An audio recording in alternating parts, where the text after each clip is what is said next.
Bien, mais bonjour, bonjour à toutes et à tous pour ce nouveau grand tour intitulé Ouvert au réseau. Comme j'en discutais avec Jean-Christophe Goffard avant le début de l'émission, on pense le transformer en un grand tour chorus compte tenu de la constitution de notre réseau. Alors, peut-être quelques mots d'entrée pour vous dire un peu comment tout ceci va se dérouler. Donc, les recommandations peut-être de départ. D'abord, merci de couper le son, même si notre collaborateur principal du service d'informatique veille à tout cela, mais pour éviter les interférences, et probablement c'est mieux de fermer les caméras également pour les bandes passantes. Donc, comme les autres fois, les questions se feront via le chat en précisant le cas échéant à qui s'adresse plus spécifiquement la question. Il y aura les 4 exposés et donc on fera la discussion à la fin des quatre exposés. Alors ça, c'est plus les conseils locaux. Bon, vous savez que la présentation et l'aspect est propre à chacun des ordinateurs particuliers. Donc, vous pouvez aller dans vos préférences, mettre côte à côte, vous pouvez épingler l'orateur et comme ça ne pas être dérangé par des images qui seraient des images non désirées. Enfin, en ce qui concerne l'accréditation, bon, il y a d'une part l'inscription avec le numéro INAMI qui était demandé pour entrer dans le séminaire d'aujourd'hui, mais on utilise quand même un double check et c'est ce check-là qui est le plus important. C'est l'inscription sur la Google Sheet et je l'avais mis dans le rappel que j'ai envoyé hier soir et je vous remets ici le lien pour la Google Sheet pour s'inscrire, donc https://bit.ly/gt pour grand tour et 9 parce qu'il y aura des nouveautés, mais c'est surtout pour novembre. Alors, bon, il y aura 4 intervenants. Tout d'abord, Jean Gérin qui va nous faire un peu l'état de la question sur la vaccination, interniste, infectiologue et chef de département de médecine ici au Chirec. Alors, Muriel Moser, immunologue, faculté des sciences, unité de recherche en immunobiologie et, ce qui est quand même intéressant par rapport à ce qu'elle va nous dire aujourd'hui, elle a commis un livre sur la vaccination et on l'a vu à de nombreuses reprises au cours de cette pandémie sur différents plateaux et dans différents médias. Elle nous parlera, elle est bien placée pour ça, des principes généraux de la vaccination obligatoire.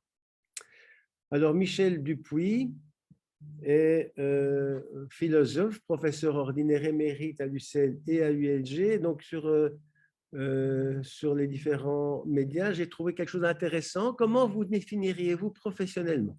Et qu'a-t-il répondu? Je suis un touche-à-tout, ou plus exactement un touché-partout. J'ai commencé par la philologie romane, j'ai poursuivi par la philosophie, la neurolinguistique, des domaines tournant autour de l'humain. J'ai été amené, dit-il, à m'intéresser de plus en plus à l'éthique, en particulier l'éthique biomédicale. Comme vous le savez, la question de l'obligation de vaccination de façon générale, mais des soignants en particulier, est un sujet tout à fait d'actualité et il nous a fait plaisir de participer à ce séminaire de ce matin, en particulier par rapport à l'argumentation éthique et déontologique. Enfin, Jean-Christophe Goffard, qu'on ne doit plus beaucoup présenter. Jean-Christophe, en allant sur Google, j'ai presque été jaloux de voir le nombre d'images qu'il y avait de toi. Jean-Christophe m'a succédé comme chef de service de médecine interne à l'hôpital Erasme, il est professeur de médecine à l'ULB et responsable des unités COVID. Et donc, il était bien placé aussi pour nous parler de cette 3e dose de vaccin aux soignants, de voir ce qu'il faut en penser, s'il est nécessaire et pourquoi.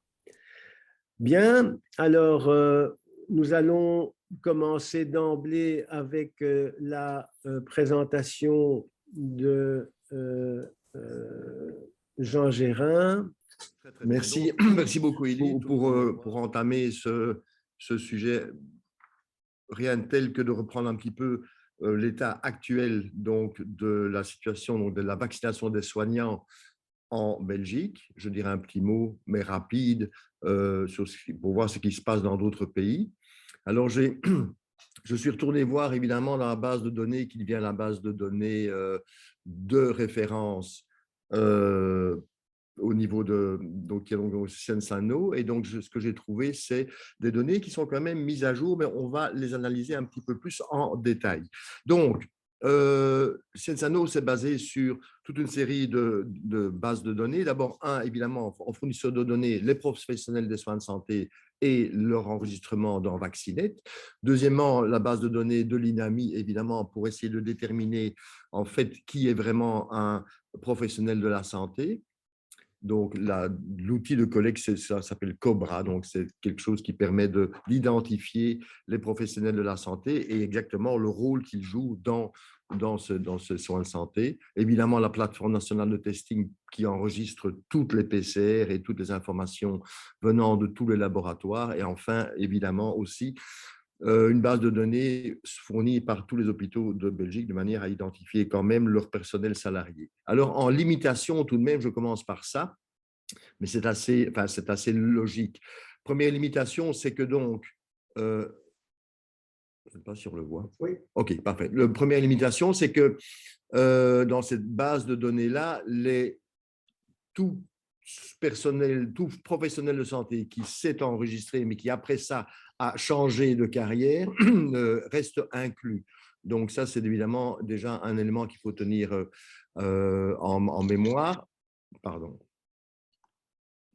L'autre point aussi, c'est que des professionnels de santé qui sont pensionnés, malheureusement, sont toujours inclus dans cette base de données aussi. Par contre, le personnel administratif ou, décidément, pardon, personnel administratif ou les étudiants qui travaillent dans nos hôpitaux, eux, risquent de ne pas être repris dans cette analyse-là. De même, ceux qui, éventuellement, travaillent alors qu'ils vivent dans d'autres pays. Venons-en maintenant à la situation aujourd'hui, enfin pas exactement aujourd'hui, mais il y a quelques jours de ça. Vous voyez donc dans ce graphique, donc c'est bien uniquement les personnes qui sont représentées comme étant professionnels de santé en Belgique. Vous voyez que si on voit l'enregistrement de la vaccination de ce personnel de santé depuis décembre 2020, vous voyez la courbe blanche, enfin plus claire au-dessus, ce sont les gens qui ont reçu au moins une dose, la courbe verte, ceux qui ont été complètement vaccinés. Et vous voyez qu'on arrive au 1er novembre en tout cas à un résultat d'à peu près 90%. Donc 90% des professionnels de santé sont complètement vaccinés. Petite remarque, si on regarde la fin de la courbe, donc si on regarde depuis septembre, octobre, novembre, on voit qu'on arrive quand même à un plateau. On a l'impression que on est arrivé à un plateau et donc il y a 10% entre guillemets d'irréductibles qui ont des contre-indications à la vaccination. Si on compare un petit peu le pourcentage de personnes vaccinées dans la population totale belge, bien sûr, et à côté de ça, au niveau du personnel de soins de santé.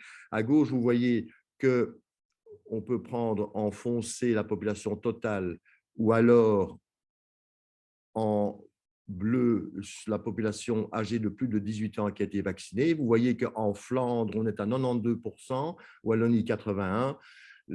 Quand on laisse 64, et Bruxelles, comme vous le savez, est un petit peu à la traîne avec 55% des plus de 18 ans vaccinés. Par contre, si on regarde à droite au niveau du personnel de soins de santé, on voit que d'une manière générale, en Flandre, de 92% de population pour la population totale, on passe à 95% pour le personnel de santé. Wallonie de 80 à 84, quand on laisse une grosse différence, quand même 64%, alors qu'au niveau du personnel de soins de santé, on arrive à 76% et Bruxelles, 73%. Une petite remarque qui peut en partie, je pense, expliquer le mauvais chiffre au niveau de Bruxelles, en partie seulement.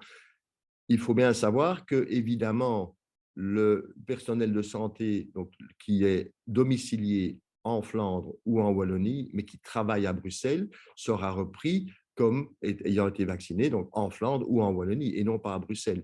Donc, comme il y a quand même, à mon avis, un pourcentage important d'infirmières, de sages-femmes, de médecins qui travaillent à Bruxelles, mais qui vivent en dehors de Bruxelles, le chiffre de 73% pour Bruxelles est sans doute sous-estimé. Alors, j'ai tiré aussi ce que vous voyez à droite ici, quand vous voyez le pourcentage de personnel soignant vacciné par tranche d'âge. C'est ce que je vous disais tout à l'heure, le personnel pensionné est toujours repris. C'est comme ça que on a donc un pourcentage de personnes âgées, donc de professionnels de santé âgés de plus de 85 ans qui est vacciné. C'est évidemment un biais de cet enregistrement-là. En regardant un petit peu plus dans les détails, vous voyez à gauche que le pourcentage en fonction du type de métier, donc entre donc les ambulanciers, les infirmières, les médecins, vous voyez que le pourcentage de vaccination, toujours au 1er novembre de cette année-ci, est un petit peu différent. Le plus bas, c'est pour les sages-femmes et les ambulanciers, 87%, infirmières, 92,6%, médecins, qu'ils soient généralistes ou spécialistes, 94%, et les bandagistes, je ne sais pas évidemment combien de bandagistes ont été repris, mais c'est eux qui gagnent la mise avec 97% de personnel complètement vaccinés. Alors, en Belgique, la situation, donc, je retiens le chiffre de 89,4% du personnel soignant entièrement vacciné. Comme vous le savez, il n'y a aucune obligation. Je vous rappelle que fin août, il y avait une déclaration de Van den Broek disant que le principe de rendre la vaccination obligatoire pour le personnel soignant avait été acté. Dans les faits, il n'en est encore rien. J'ai repris ici ce qui est apparu il y a 2-3 jours. En fait, c'est l'avis de la commission interministérielle du 30 octobre, donc c'est tout frais. Et ça conclusit sur le site du CSS.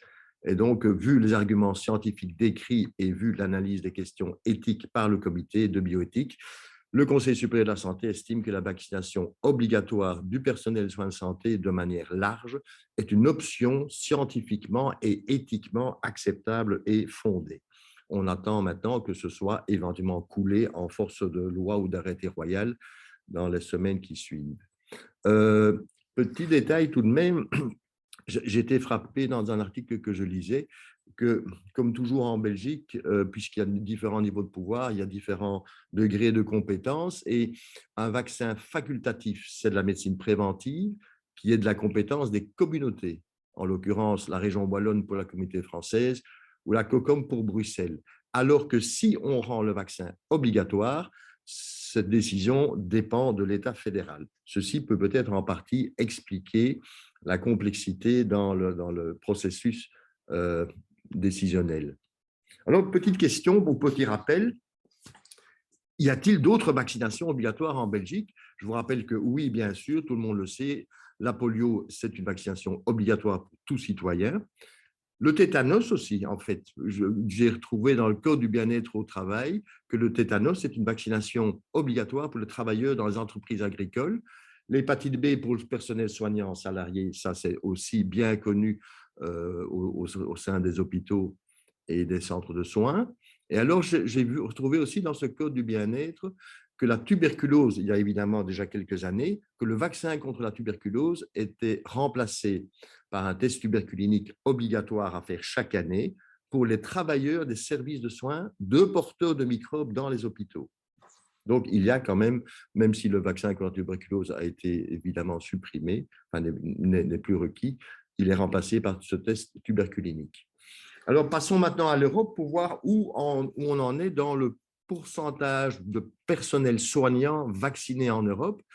Et là, je suis un peu déçu. Donc, vous voyez les chiffres en haut à droite, 89,7% qui ont reçu au moins une dose et 86,7% des professionnels de santé qui ont été complètement vaccinés. Oui, mais si vous voyez la carte de gauche, vous voyez qu'il y a énormément de très grands pays qui n'ont toujours pas rapporté le pourcentage de vaccination. L'Italie, la France, par exemple, le Royaume-Uni ou l'Allemagne. Et donc, vous voyez que, en fait, ce chiffre de à peu près 86% de professionnels de santé complètement vaccinés, il a été établi à partir de 17 pays européens seulement. Je n'en ai épinglé que quelques-uns en dessous. Le plus mauvais, en tout cas, actuellement, c'est la Bulgarie avec 26%. La Belgique, à ce stade-là, était à 82,4%. Ces chiffres datent du mois d'octobre, je pense. Alors que Danemark, Islande, Irlande, eux, avaient rapporté un taux de 100% de vaccination. Un petit mot quand même pour voir si dans d'autres pays, le personnel soignant doit être vacciné, puisque c'est la question qui est toujours en suspens ici en Belgique. Ben oui, je vous rappelle qu'en Italie, la vaccination obligatoire du personnel soignant date du mois de mai, en Grèce depuis mi-juillet, en France depuis le 15 septembre, en Israël, j'étais voir, mais en fait, ça dépend un petit peu des hôpitaux. Dans certains hôpitaux, c'est totalement obligatoire, dans d'autres, c'est vivement conseillé. Et cette liste n'est pas exhaustive. Je rappelle aussi que, par exemple, en Italie, en France ou en Israël, la sanction, c'est simplement la suspension du travailleur sans salaire. Alors, sortons un petit peu, enfin pour terminer, du cadre du personnel soignant. Y a-t-il des endroits dans le monde où la vaccination contre le Covid-19 est obligatoire pour d'autres groupes professionnels? Oui, en Italie, ça vous le savez, depuis à peu près 3 semaines maintenant, toute personne qui veut aller travailler doit prouver qu'il a été vacciné ou, à défaut, doit se soumettre à un frottis, à une PCR chaque semaine. Aux États-Unis, j'ai vu que la décision avait été prise qu'à partir du mois prochain, à partir du 8 décembre, la vaccination sera obligatoire pour tous les employés fédéraux, sous-traitants d'agences fédérales, personnel des maisons de retraite et des écoles, et tous les employés donc des entreprises privées contenant plus de 100 salariés, ce qui représente évidemment des dizaines et des dizaines de millions de personnes.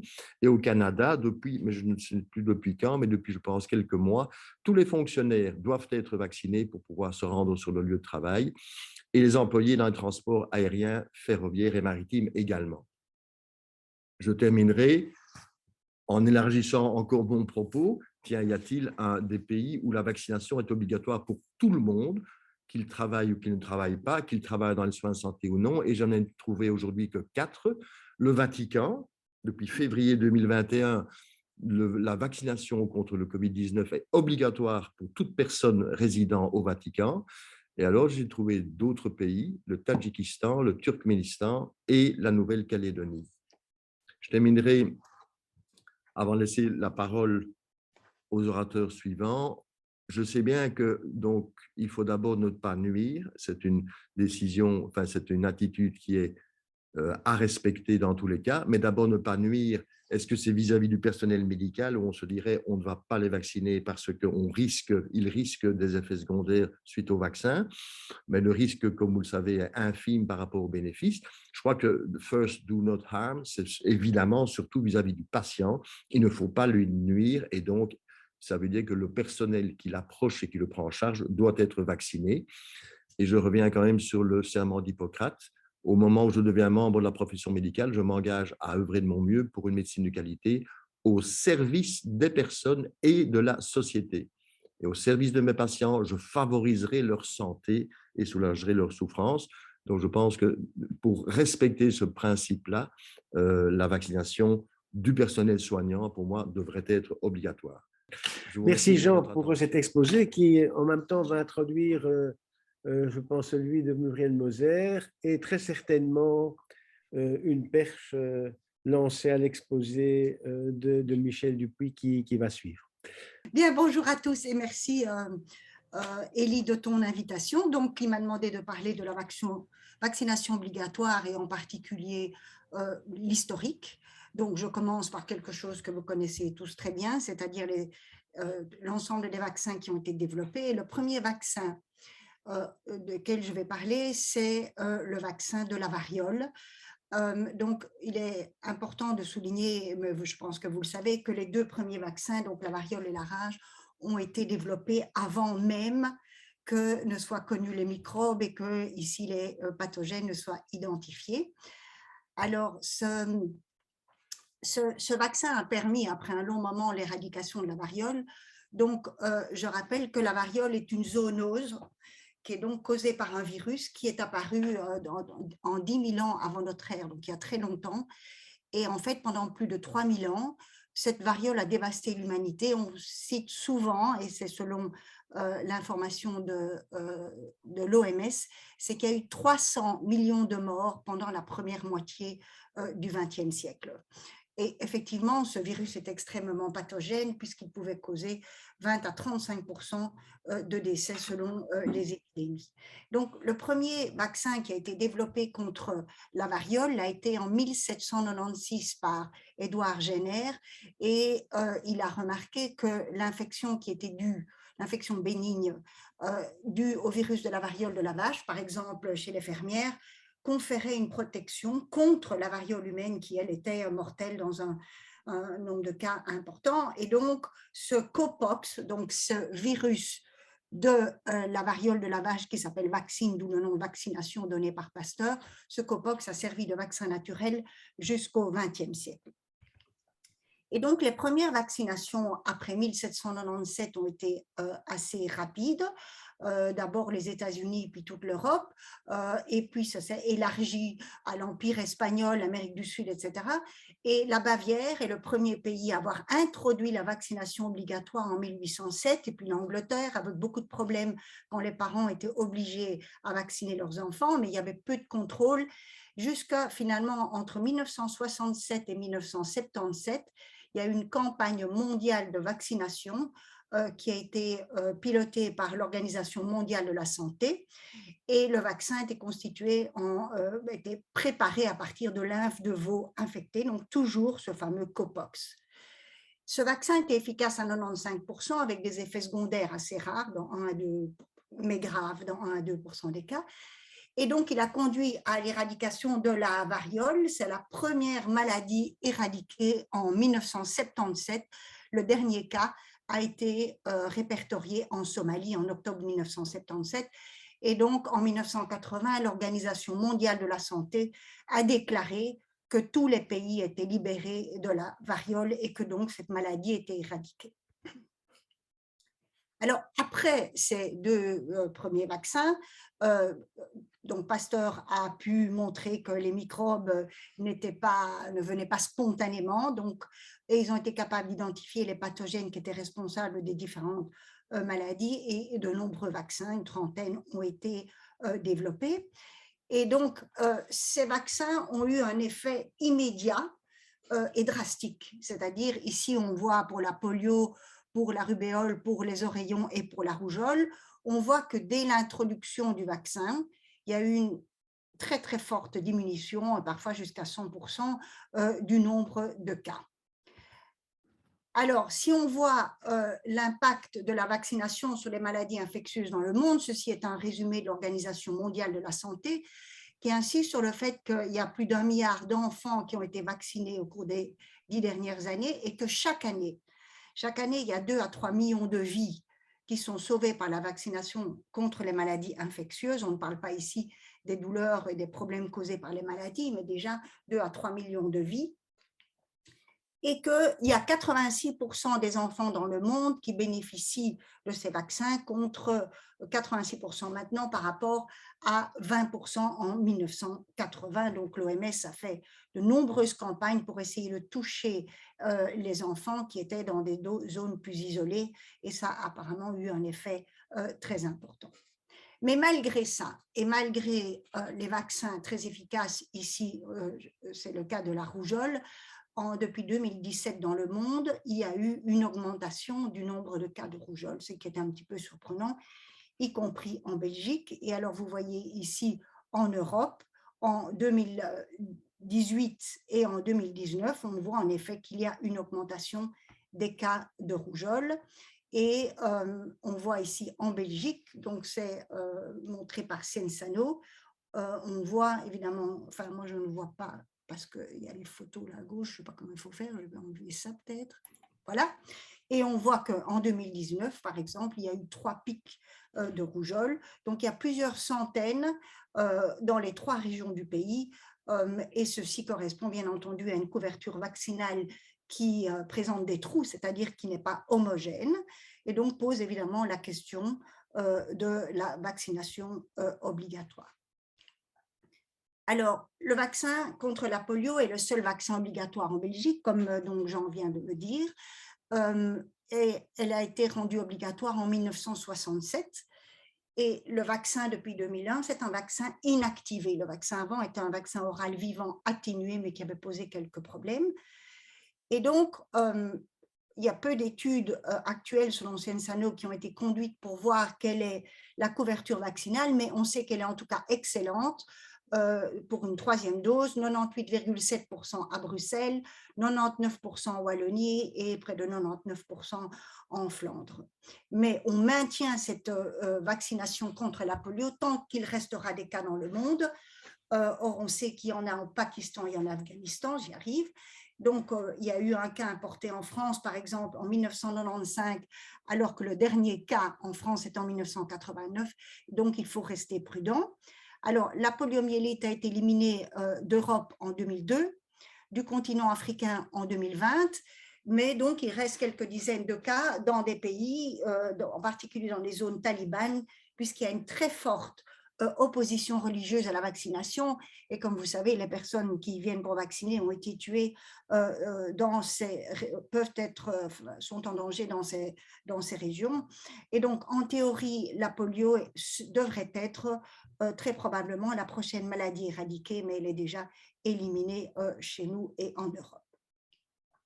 Alors, même si nous avons un seul vaccin obligatoire, comme vous savez, il y a une obligation vaccinale en milieu d'accueil, parce que dans les collectivités d'enfants en bas âge, évidemment, les maladies se transmettent très facilement. Et donc, la raison pour laquelle l'obligation vaccinale a été établie est que cette vaccination non seulement confère une protection individuelle, mais également est bénéfique pour l'ensemble de la collectivité, puisqu'elle fait un barrage à la circulation de la maladie.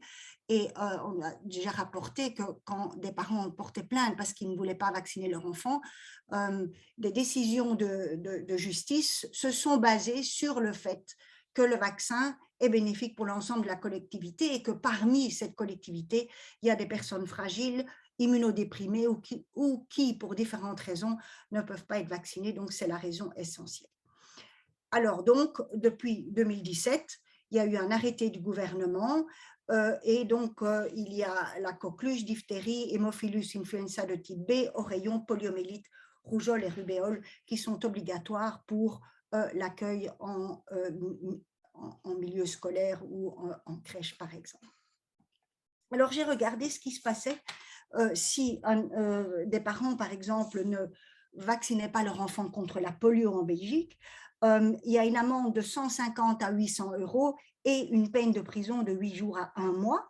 C'est ce que j'ai vu sur le site. Et apparemment, il y a une augmentation du nombre de parents qui sont récalcitrants, puisqu'il y a eu 880 dossiers transmis au parquet en 2019. Mais donc, il y a bien une pénalité si les enfants ne sont pas vaccinés avant 18 mois. Alors, il y a deux articles en fait, qui ont analysé quelle est la confiance du monde contre la vaccination. Quelle est la perception de l'importance des vaccins, première chose, de leur innocuité, de leur efficacité et de la compatibilité religieuse. Il y avait 4 questions qui ont été posées donc à 65 000 individus dans 67 pays. Et on voit ici les résultats. Donc, dans les tableaux, dans la partie A, le bleu foncé montre les personnes qui sont entièrement d'accord pour la première question qui est « le vaccin est important ». La deuxième, c'est « il est sûr ». La troisième, c'est « il est efficace » et il y a une compatibilité avec la religion. Et on voit assez clairement ici, ce sont les différentes régions qui sont considérées par l'Organisation mondiale de la santé. Et on voit ici qu'en Europe, il y a tout de même un pourcentage plus faible qui pense que le vaccin est sûr et que le vaccin est efficace, comme on le voit ici. Alors, la figure en dessous montre en rouge le pourcentage de personnes qui sont en désaccord. donc ils ne sont pas d'accord que les vaccins sont sûrs. Et on voit ici très bien un pays qui ressort, je vais en parler dans quelques minutes, c'est la France.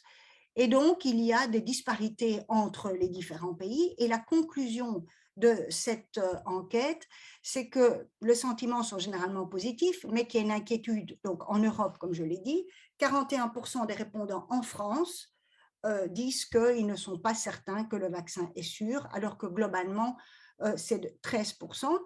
Il y a une incompatibilité avec la religion, surtout dans certains pays du Pacifique. Et en général, les pays à haut niveau d'éducation qui ont un accès à de bons soins de santé ont des sentiments plus négatifs que les autres. Donc, il y a une corrélation inverse entre la perception positive des vaccins et le statut socio-économique. C'est ce qui ressort de cette enquête. Alors, brièvement, il y a une autre enquête qui a été faite sur 140 pays, qui a été faite par l'organisation caritative Wellcome, basée à Londres, et qui ont interrogé 140 000 personnes de 140 pays. Et alors, ceci montre donc de nouveau des résultats extrêmement semblables. Par exemple, donc enfoncer les pays qui sont moins positifs sur la sécurité des vaccins, et le Japon est un des moins positifs. On voit que la France ici aussi, et au Rwanda, par contre, 94% des personnes pensent que les vaccins sont très sûrs. Donc, 79% estiment que la vaccination est sans danger, et les pays riches, ici aussi, sont plus sceptiques par rapport à la vaccination que les pays pauvres. 50% des pays en Europe expriment un avis positif, et 97% ou 92% en Afrique pensent que les vaccins sont sûrs.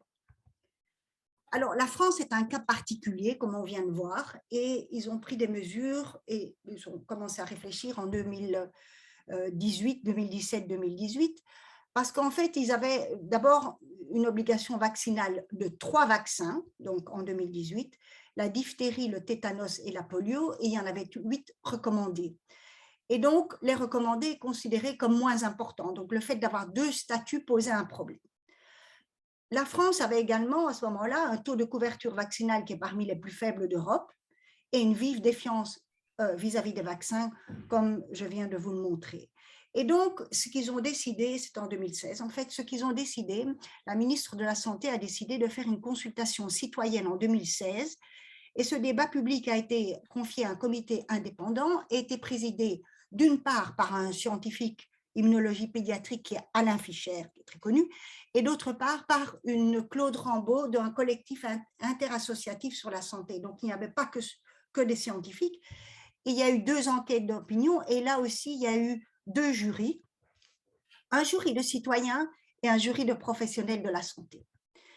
Et voilà la proposition du comité. La proposition du comité a été immédiatement d'étendre l'obligation vaccinale de 3 à 11 maladies pour avoir une couverture suffisante et puis de la supprimer. Donc, évidemment, il y avait des conditions au fait d'étendre l'obligation vaccinale, prise en charge du coût des vaccins, bien sûr. Clause d'exemption était possible si les parents pouvaient le motiver par leur conviction, mais Alain Fischer a dit, s'il y en a trop de clauses d'exemption, à ce moment-là, elles pourraient être supprimées. Et donc, la pénalité était qu'il y avait un risque de refus dans les structures d'accueil, bien entendu, si les enfants n'étaient pas vaccinés pour tous ces 11 vaccins obligatoires. Alors, le comité a aussi insisté sur le fait qu'il fallait mettre en place une information fiable, une déclaration possible d'effets indésirables, un carnet de santé électronique, qu'il fallait faciliter la vaccination, c'est-à-dire, par exemple, à l'école, et que les pharmaciens devraient pouvoir donc vacciner contre la grippe. Alors, ils ont aussi insisté qu'il fallait renforcer l'enseignement sur la vaccination auprès des professionnels de santé et renforcer la recherche en général sur les nouveaux vaccins et les adjuvants. Donc, c'était tout un ensemble de recommandations qui entouraient cette proposition d'obligation vaccinale de 11 vaccins. Et donc, jusqu'à ce qu'une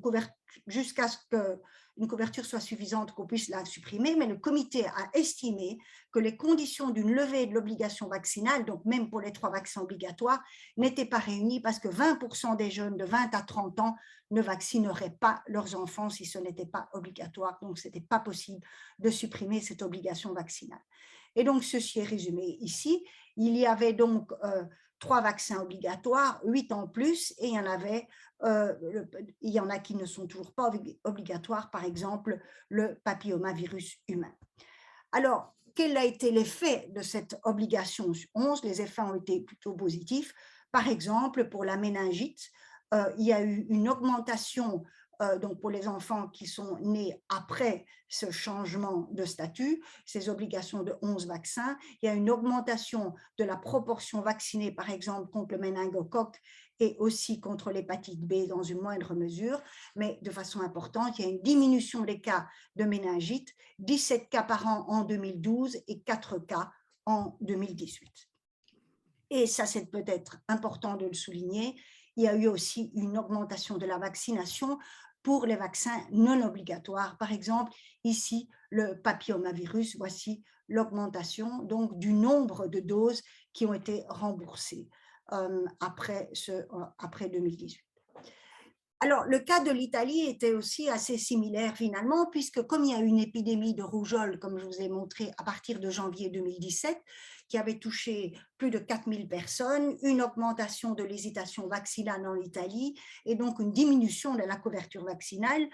À ce moment-là, il y avait 4 vaccins obligatoires et en 2017, ils ont rajouté une obligation pour 6 vaccins. La coqueluche, rougeole, rubéole, oreillon, varicelle et l'hémophilus influenza de type B pour les 0 à 16 ans. Et donc, un article a analysé donc l'impact de ce changement d'obligation vaccinale et ça a eu un impact sur la couverture vaccinale après 2 ans. Par exemple, pour le MMR, il y a eu 94% de personnes vaccinées en 2018 contre 87 des enfants en 2016 et 91,8 en 2017. Et de nouveau, en Italie comme en France, il y a une augmentation de l'administration de vaccins non obligatoires.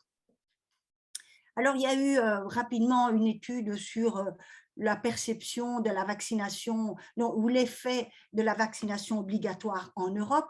Les différentes questions posées étaient: est-ce que les taux de vaccination sont modifiés quand il y a une obligation vaccinale? Je viens de vous montrer quelques exemples que oui. Et la possibilité ou pas d'exemption non médicale. Et ils ont pris comme exemple la coqueluche et la rougeole simplement parce qu'il y a une infectivité élevée et donc on peut analyser l'impact potentiel d'un taux de vaccination assez facilement. Et alors, la dernière question était: est-ce que l'ampleur des sanctions financières affecte le taux de vaccination? Et alors, je vous montre simplement ici un résultat. Pour la coqueluche et pour la rougeole, lorsque le vaccin est obligatoire, on voit que la couverture vaccinale est plus élevée que quand le vaccin n'est pas obligatoire, et exactement la même chose pour la rougeole. Et la conclusion de cette étude est que l'obligation vaccinale est associée à un taux plus élevé de vaccination. C'était plus 3,71% pour la rougeole et 2,14% pour la coqueluche dans les pays européens avec obligation vaccinale, et une diminution d'incidence de la rougeole, mais seulement lorsqu'il n'y a pas d'exemption non médicale. Et alors, ils ont aussi montré que la présence d'une pénalité financière pour non-vaccination est aussi associée à une diminution d'incidence de la rougeole et de la coqueluche. À propos de pénalité, j'ai oublié de dire quelque chose pour la France. Au moment où ils ont augmenté l'obligation vaccinale pour 11 maladies, ils ont retiré la pénalité, en fait, qui était une pénalité financière associée à une peine de prison, parce que l'idée était ici, non pas de punir, mais d'essayer, disons, de rendre la vaccination plus positive. Et donc, ils ont associé cette augmentation d'obligation à une élimination des pénalités. Alors, voici mes 2 dernières diapositives. Donc, il y a un article dans Nature, un commentaire dans Nature qui analyse quelles sont les conditions qui seraient importantes à considérer avant de rendre une vaccination obligatoire. Ils disent qu'il y a 2 étapes avant de décider de rendre une vaccination obligatoire. La première étape était d'abord de bien vérifier que chaque personne, quel que soit son statut socio-économique, ait un accès facile au vaccin. Donc, il faut avoir suffisamment de vaccins, il faut avoir suffisamment d'hôpitaux ou de locaux ou de personnes pour vacciner. Et il faut aussi vérifier, évidemment, que ce vaccin a une innocuité. La deuxième étape est d'abord essayer d'augmenter le taux de vaccination sans obligation, c'est-à-dire essayer de comprendre pourquoi le taux de vaccination est trop bas, utiliser tous les moyens pour voir où sont les problèmes et essayer de vacciner donc d'une façon plus proche de la population dans les différentes communautés. Et ensuite, si les politiques décident de le rendre obligatoire, il faut être sûr que les procédures sont tout à fait justes. Par exemple, s'il y a une pénalité financière, bien entendu, celle-ci aura un impact totalement différent selon le statut socio-économique. Donc, avoir des pénalités qui sont justes et qui sont appropriées, compenser pour être capable de compenser s'il y a des effets secondaires et éviter d'avoir des statuts différents, donc obligatoires et non obligatoires. Et enfin, ma dernière dia, reprend des considérations éthiques et une mise en garde de l'OMS qui a été faite en avril 2021, et ils insistent bien sur les mêmes points précédents, c'est-à-dire que comme l'obligation interfère avec la liberté individuelle et limite le choix individuel, il faut considérer la nécessité et la proportionnalité, absolument, la sécurité, l'efficacité. Il faut aussi vérifier l'efficacité dans le temps. Par exemple, si un variant échappe à la vaccination, ben il ne faut plus rendre cette vaccination obligatoire. Les pénalités, j'en ai parlé, l'approvisionnement et surtout éviter la discrimination par rapport aux populations marginalisées, par exemple, et faire une évaluation permanente de l'effet de cette obligation et éviter évidemment d'augmenter l'activisme anti-vaccin. Voilà, je vous remercie. Dans la société, d'ailleurs, on entend dire, y compris d'ailleurs de soignants, ça ne les dérangerait pas que ça soit obligatoire, mais ça doit être pour tout le monde. Enfin, ça fait partie du débat et je ne vais pas amputer sur le sujet qui t'a été confié. Nous t'écoutons. Merci Elie, merci pour cette invitation et puis bonjour à toutes et à tous pour ce petit exercice de délibération éthique que je voudrais mener avec vous, en prenant, si vous le voulez bien, un tout petit peu de recul, parce que je crois qu'une question aussi pointue que l'obligation vaccinale, par exemple, pour une catégorie de travailleurs, il faut la relativiser dans un contexte. Et ce contexte, il est très, très important parce que probablement qu'une position pour ou contre est toujours une position multifactorielle qui trouve ses ressources, ses origines ou ses handicaps dans toutes sortes de phénomènes. Je voudrais partir en un premier temps du contexte général de notre société ou de nos sociétés, des pays riches, comme vient de le dire à l'instant Muriel, en disant que notre société, elle est largement en malaise sur différents points, sur différentes ruptures, avec des crises qui vont en tous sens, et le monde de la santé n'y échappe évidemment pas, et en particulier le monde des professionnels de la santé. J'ai envie de prendre vraiment du recul, vous le voyez, en vous proposant une brève méditation de cette peinture du 8e siècle chinois qui appartient à la tradition du Shang Shui, c'est-à-dire du paysage, où, vous le voyez, il y a à la fois une prédominance, une présence massive de la nature, et puis, à y regarder mieux, un tout petit bonhomme que vous voyez à côté de son habitation. Cette image, elle est extrêmement intéressante parce qu'on peut la lire de plusieurs manières. À la fois l'être humain qui est tout petit devant les forces naturelles qui sont gigantesques, peut-être aussi le défi d'un être humain qui peut prendre possession et maîtriser cette nature, ou bien d'un être humain qui devrait se résoudre, se résigner à la force naturelle que l'on peut diviniser ou pas. Ce sont les questions qui commencent à circuler entre nous ce matin sur la place des religions, bien entendu. Alors, ce qui m'intéresse, c'est que probablement que nous avons un peu oublié ces derniers siècles, peut-être depuis la modernité, que nous avons peut-être un peu oublié cette prégnance de la nature, que nous avons pu croire que nous étions des animaux purement artificiels, comme une intelligence purement artificielle, Et comme Dejour et son équipe, et puis pas mal d'autres autour de lui ont pu montrer, il faut reconnaître que nos systèmes et nos professionnels sont parfois en panne pas simplement de ressources financières, ce qu'on entend souvent, ou de ressources tout court, mais en panne de sens, le sens du travail, qui est quelque chose d'assez fondamental. Alors, pour ne pas passer pour le naïf de service ce matin, qui serait le rôle du philosophe, accueilli parmi vous tous, je voudrais évoquer un penseur anglais du XVIIIe siècle. Vous voyez son nom, c'est Adam Smith, il est assez connu, qui nous dit quelque chose d'un petit peu fort, un petit peu cynique peut-être même, puisque je lis avec vous, il nous dit, ben voilà, si vous pensez à un bon dîner, vous pensez à un bon dîner, mais il ne faut pas miser tellement sur la benevolence, sur la bienveillance de votre boucher ou du brasseur ou du boulanger, mais il faut plutôt miser sur, regardez bien, leur propre intérêt professionnel. Il le dit franco, Adam Smith, il dit, en réalité, il ne faut pas tellement nous adresser à leur humanité, à leur capacité d'humanité, mais plutôt à leur intérêt, on pourrait l'appeler comme ça, à leur self-love, à leur intérêt propre. Voilà une éthique qui n'a rien de naïf, vous voyez, qui sent bon une forme d'utilitarisme, qui a quelque chose d'un tout petit peu désenchanté, il faut bien le reconnaître aussi, mais qui, je crois, nous permettra de mieux comprendre l'ambivalence de ces professionnels qui, pour certains, ont redit le serment d'Hippocrate qui a été rappelé tout à l'heure par Jean, mais qui, d'une certaine manière, n'y voient pas un encouragement à faire autrement les choses.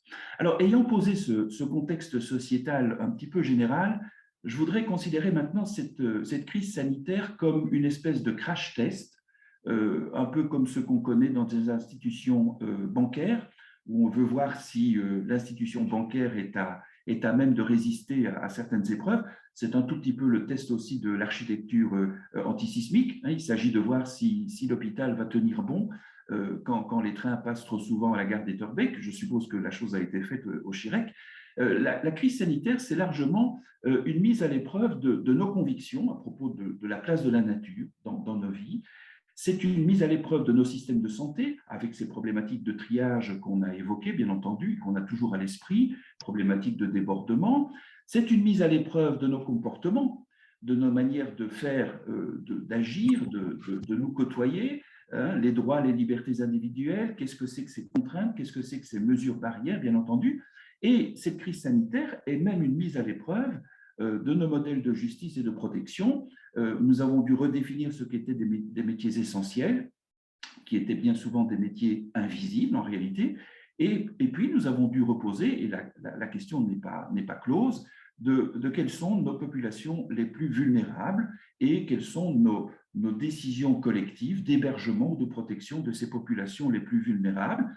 Populations les plus vulnérables, nous pensons tout de suite aux personnes très âgées qui vivent dans des communautés qui sont les maisons de repos et de soins, mais après tout, c'est peut-être aussi des personnes qui sont aujourd'hui sous le régime de pénitentiaire et qui se trouvent dans des conditions de vie assez compliquées.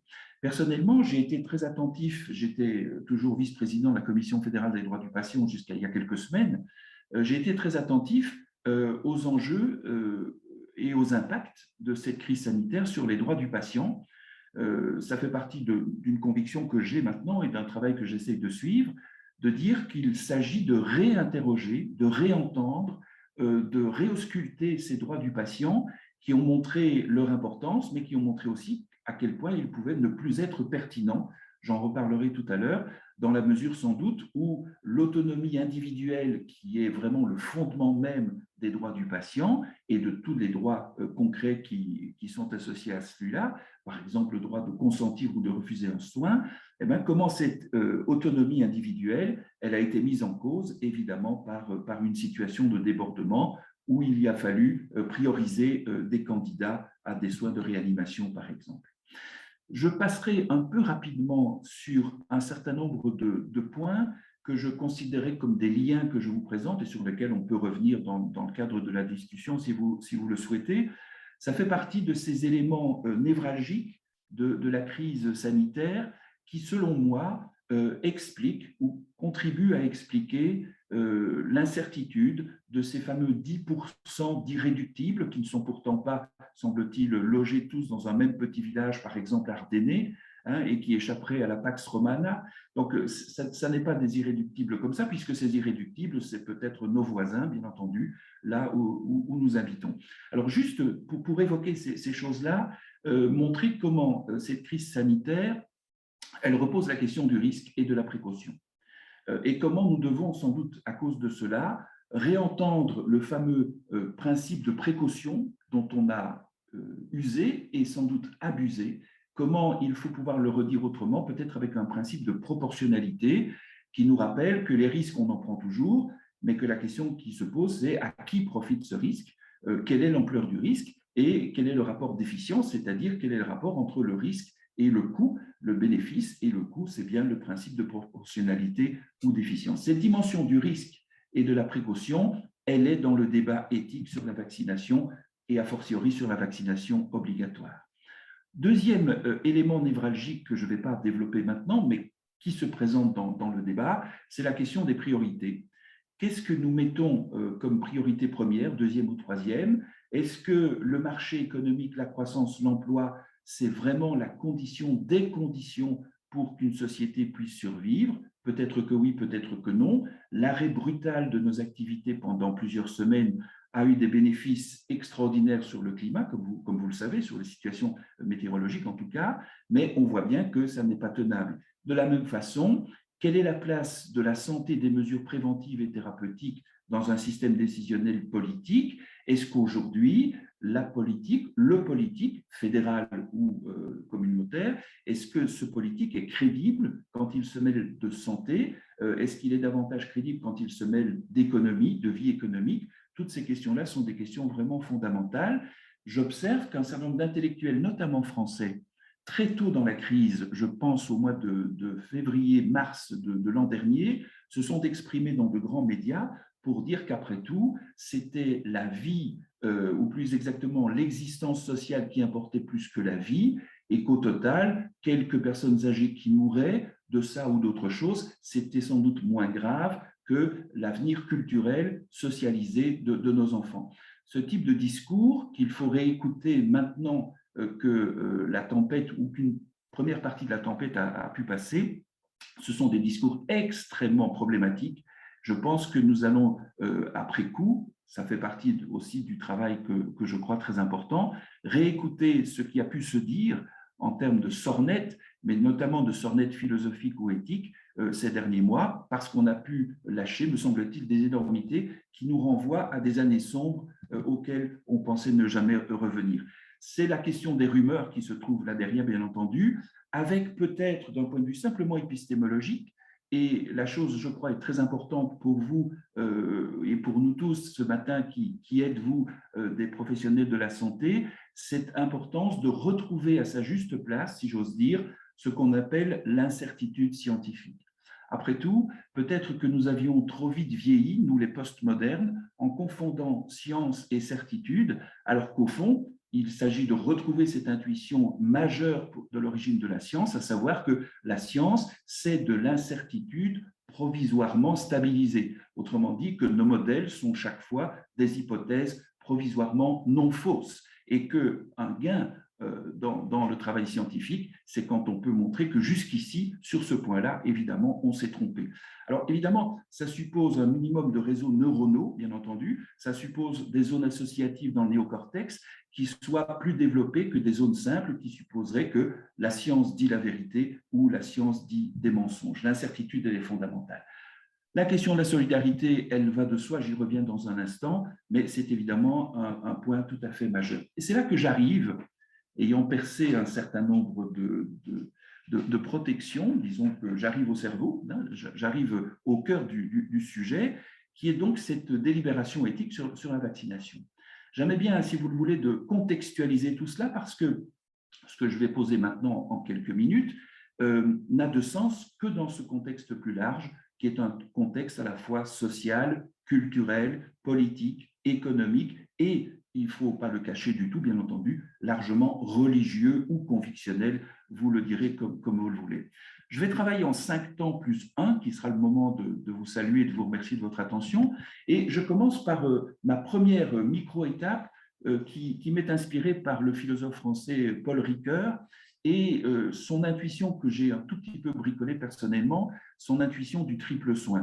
L'idée de Ricoeur, c'est qu'une relation soignante, une relation professionnelle soignante ou une relation soignante dans la vie de tous les jours, le soin parental par exemple, c'est une relation qui est toujours comme la pâte feuilletée que vous voyez à droite de l'écran, qui est toujours stratifiée par un certain nombre d'éléments, dont 3 sont tout à fait majeurs, ce que Ricoeur va nommer l'estime de soi, la sollicitude et la justice. De façon moins poétique, si vous le voulez, il l'explique dans un texte de 1990 en disant, au fond, un actant humain, disons un professionnel de la santé, disons une infirmière qui doit passer de l'insuline à un patient diabétique, par exemple, un acteur humain, il doit posséder une réelle estime de soi, il s'engage avec une réelle sollicitude parce qu'il vise le bien pour soi, pour lui-même d'abord, et pour autrui. Ça, c'est la dimension qu'on pourrait dire éthique de la relation soignante, mais cette relation, cette dimension éthique, comme une face de la Lune, n'a de signification et de réalité qu'en lien avec l'autre face de la Lune, avec ce qu'on va nommer sa dimension proprement morale.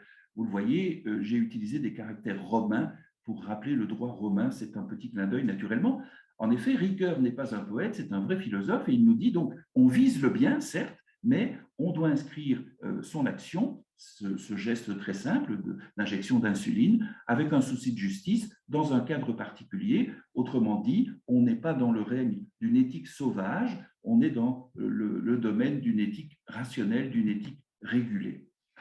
Ayant dit ça, on peut comprendre que le débat éthique sur la vaccination obligatoire, par exemple, des soignants, au sens le plus large qui soit, c'est-à-dire aussi les techniciennes de surface dans une maison de repos et de soins, je suppose qu'on l'entend de cette manière-là, c'est pour moi un élément tout à fait fondamental.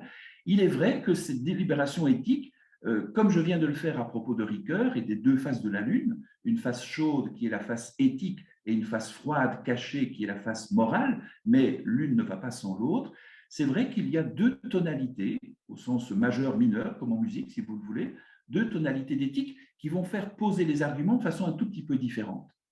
Et c'est une expérience que j'ai eue longuement avec mes étudiants à la faculté de médecine, par exemple. Selon la question qui est posée, selon la situation dans laquelle on se trouve, on ira plutôt du côté de Kant ou du côté d'Aristote, c'est-à-dire qu'on va insister davantage sur la déontologie, ou le devoir, ou le principe, ou les lois, avec ce qu'on va nommer une éthique, voire une morale déontologique, ou alors on ira plutôt du côté grec, un peu chaleureux, n'est-ce pas, qui sent bon à la fois le ouzo et les cigales qu'on entend chanter derrière, Aristote, avec une perspective tout aussi philosophique, naturellement, et tout aussi rigoureuse, mais qui va insister davantage sur l'eschatologie, c'est-à-dire sur la finalité des choses, sur le bien que l'on recherche, ce qui permettra à Aristote, par exemple, de penser cette drôle de notion qui serait une euthanasie, puisque, d'une certaine manière, dans la vie bonne, il y a place pour une mort bonne, y compris une mort que l'on donne volontairement. Avant d'arriver, pour terminer, à l'énumération de quelques arguments pour et contre, je voudrais rappeler qu'une éthique rationnelle, parce que par ailleurs il existe peut-être des éthiques qui ne sont pas rationnelles, voire des éthiques qui sont proprement toxiques, c'est pourquoi je nous invite systématiquement, pas simplement à plonger dans la piscine de l'éthique, mais à plonger d'abord dans ce qui s'appelle la métaéthique et qui permet de comprendre comment des groupes politiques, par exemple, ou convictionnels, ou autres, économiques, peuvent avoir une véritable éthique terroriste qui leur permet, par exemple, de prendre le pouvoir dans telle et telle situation. Après tout, le terroriste qui se fait exploser sur un marché, avec le souci d'en tuer un maximum pour arriver le jour même dans une espèce de paradis, il a aussi son éthique, et il est très, très important de pouvoir diagnostiquer ce type d'éthique. Voilà pourquoi ce que je souhaite développer juste brièvement maintenant, c'est une éthique qui soit, par exemple, rationnelle.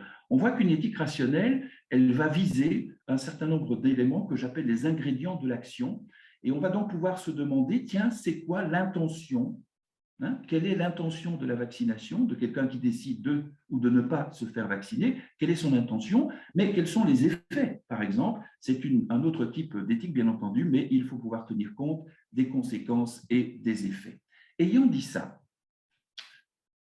eh bien, envisageons la situation. Je le fais très, très brièvement et je reste disponible pour la discussion, naturellement.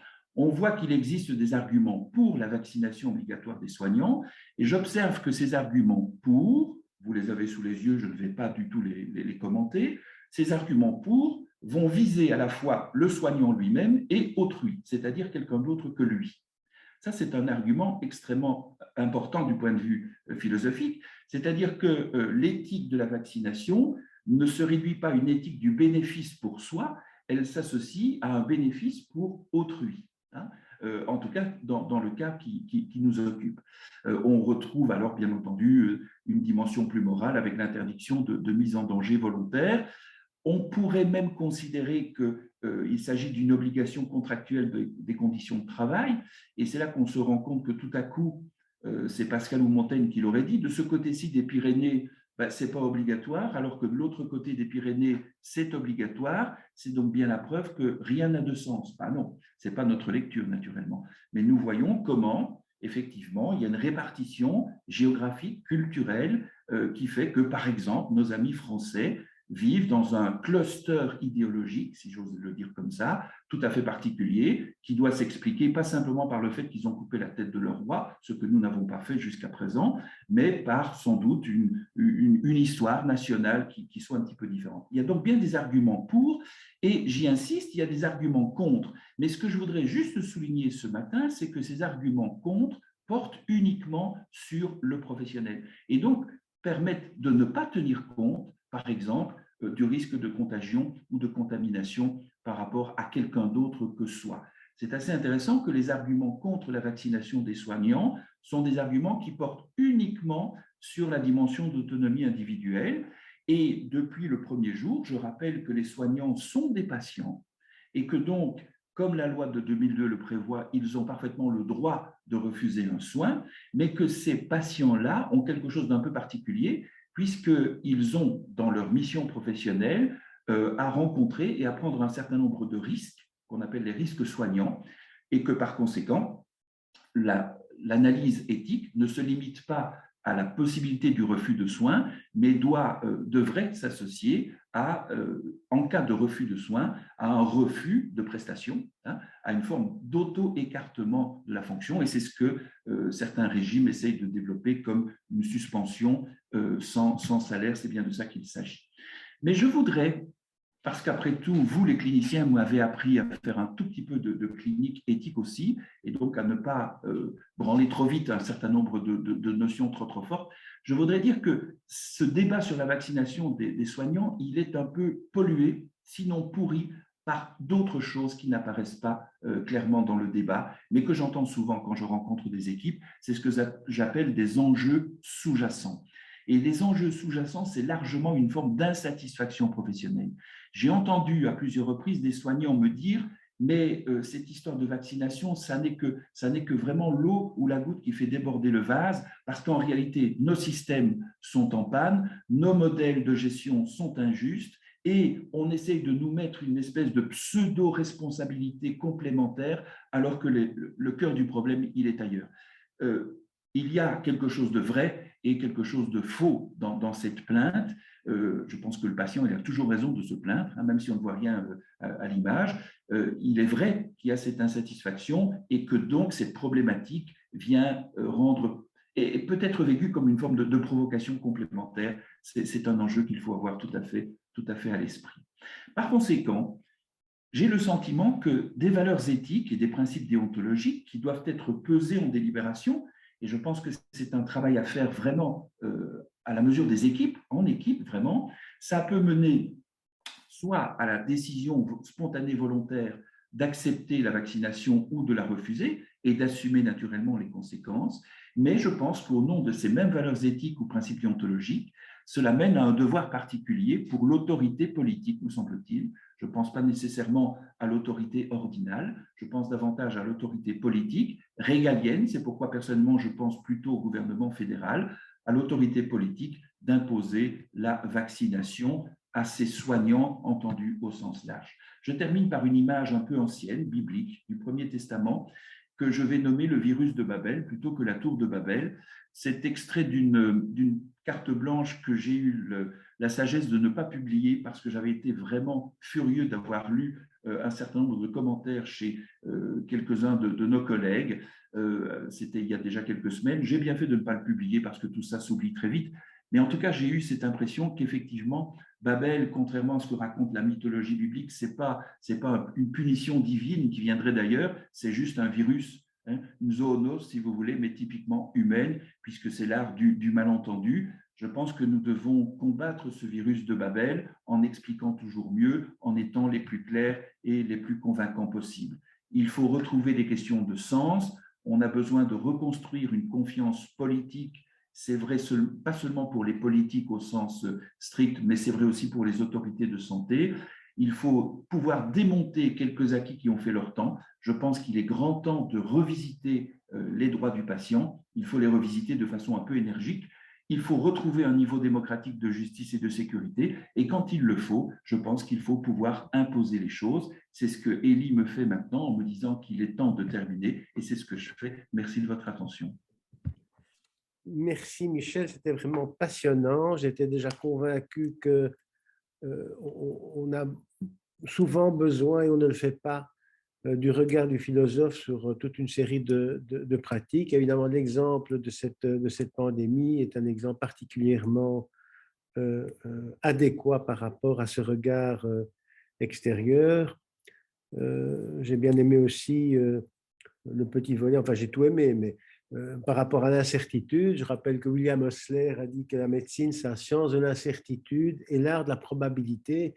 Et c'est vrai à la fois au niveau individuel quand on a en charge un patient, mais c'est en particulier vrai dans la situation sanitaire que nous connaissons. Jean-Christophe, à toi. Alors, un petit peu en décalage, mais pas tellement finalement par rapport aux autres sujets, puisque tu vas nous parler de la troisième dose des soignants, alors qu'on était en train de parler de la première dose pour les 10% de non-vaccinés. Mais malgré tout, il y a des points quand même de rencontre qui est finalement une couverture vaccinale optimalisée pour tout qui entoure les patients que l'on a en charge. Merci Élie. Donc, j'ai essayé d'être le plus factuel possible et de vous exposer évidemment des vérités, mais comme toutes les vérités, qui ont une durée de vie extrêmement courte pour ce qui concerne en tout cas les épidémies et un virus aussi mouvant que le SARS-CoV-2. Donc, prenez évidemment avec beaucoup d'esprit critique tout ce que je vais vous présenter et qui sera sujet évidemment à discussion. Alors, c'est très bien de parler de l'extension de la vaccination et de la troisième dose finalement aux soignants. Il faut mettre tout ça évidemment dans le contexte en gardant en tête que garder une vaccination et obtenir une couverture de 100% de vaccination doit rester un objectif important pour les soignants comme pour la population générale. Mais les soignants ne sont jamais que des personnes comme les autres, bien entendu, voire même des animaux comme les autres. Et je ne dis pas ça pour Jean-Claude Van Damme qui est aware de son environnement et bien conscient de la situation. Oui, nous sommes des animaux comme les autres dans une zoonose dont nous ne sommes qu'un maillon de la chaîne et finalement un phénomène qui arrivera encore peut-être dans les années suivantes avec un virus semblable ou avec d'autres virus. Donc la perspective doit évidemment s'élargir par rapport à tout ça. Alors, pourquoi les soignants représentent éventuellement un groupe particulier? C'est parce que malgré tout, nous soignons et nous soignons indépendamment de tout jugement que nous pourrions avoir à l'égard des personnes quant à leur comportement, quel qu'il soit, qu'ils fument, qu'ils boivent, qu'ils soient gros, qu'ils ne bougent pas, qu'ils soient vaccinés, qu'ils ne soient pas vaccinés. La même absence de jugement doit quelque part être de vigueur par rapport à nos collègues, bien que nous ayons du mal parfois suite à une quarantaine, suite à une exposition, suite à une réinfection, suite à un Covid long, à trouver le personnel et nous nous retrouvons dans des couloirs bien vides de nos hôpitaux alors que des patients attendent des soins qui sont essentiels et parfois reportés ou parfois en effet choisis entre tel ou tel patient. Donc le soignant a une compétence qui est difficilement remplaçable, en particulier dans des périodes épidémiques et telles que nous la vivons maintenant. Alors oui, on est dans une situation actuelle, et ce que je vous dis maintenant pourrait tout à fait être faux dans quelques mois. Il y a une résurgence du Covid-19, donc de la maladie, de la pneumonie liée au SARS-CoV-2. Il y a une circulation très importante de l'infection, en particulier avec un nouveau variant, enfin pas si nouveau que ça, depuis le mois de mars-mai 2021, il est très prévalent avec un quasi-remplacement des autres souches de virus, mais donc qui donne des infections et la maladie elle-même. Il y a un risque plus élevé d'infection chez les soignants que dans la population générale. En tout cas, ça a été montré dans les cohortes au début de l'infection en 2020, avec évidemment des tas de biais dans ces cohortes, qui sont les biais de surveillance, un accès peut-être plus rapide au dépistage, mais qui a permis de mettre en évidence la nécessité d'avoir un matériel de protection qui soit efficace, d'identifier les cas contacts et surtout de montrer que les risques existaient aussi bien pour les personnes travaillant dans les unités Covid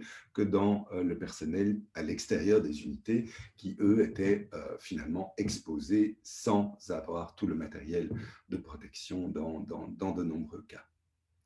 Le personnel soignant est aussi un personnel qui a eu la chance d'être vacciné précocement, et la majorité d'entre nous a été vacciné en février 2021 déjà pour la seconde dose.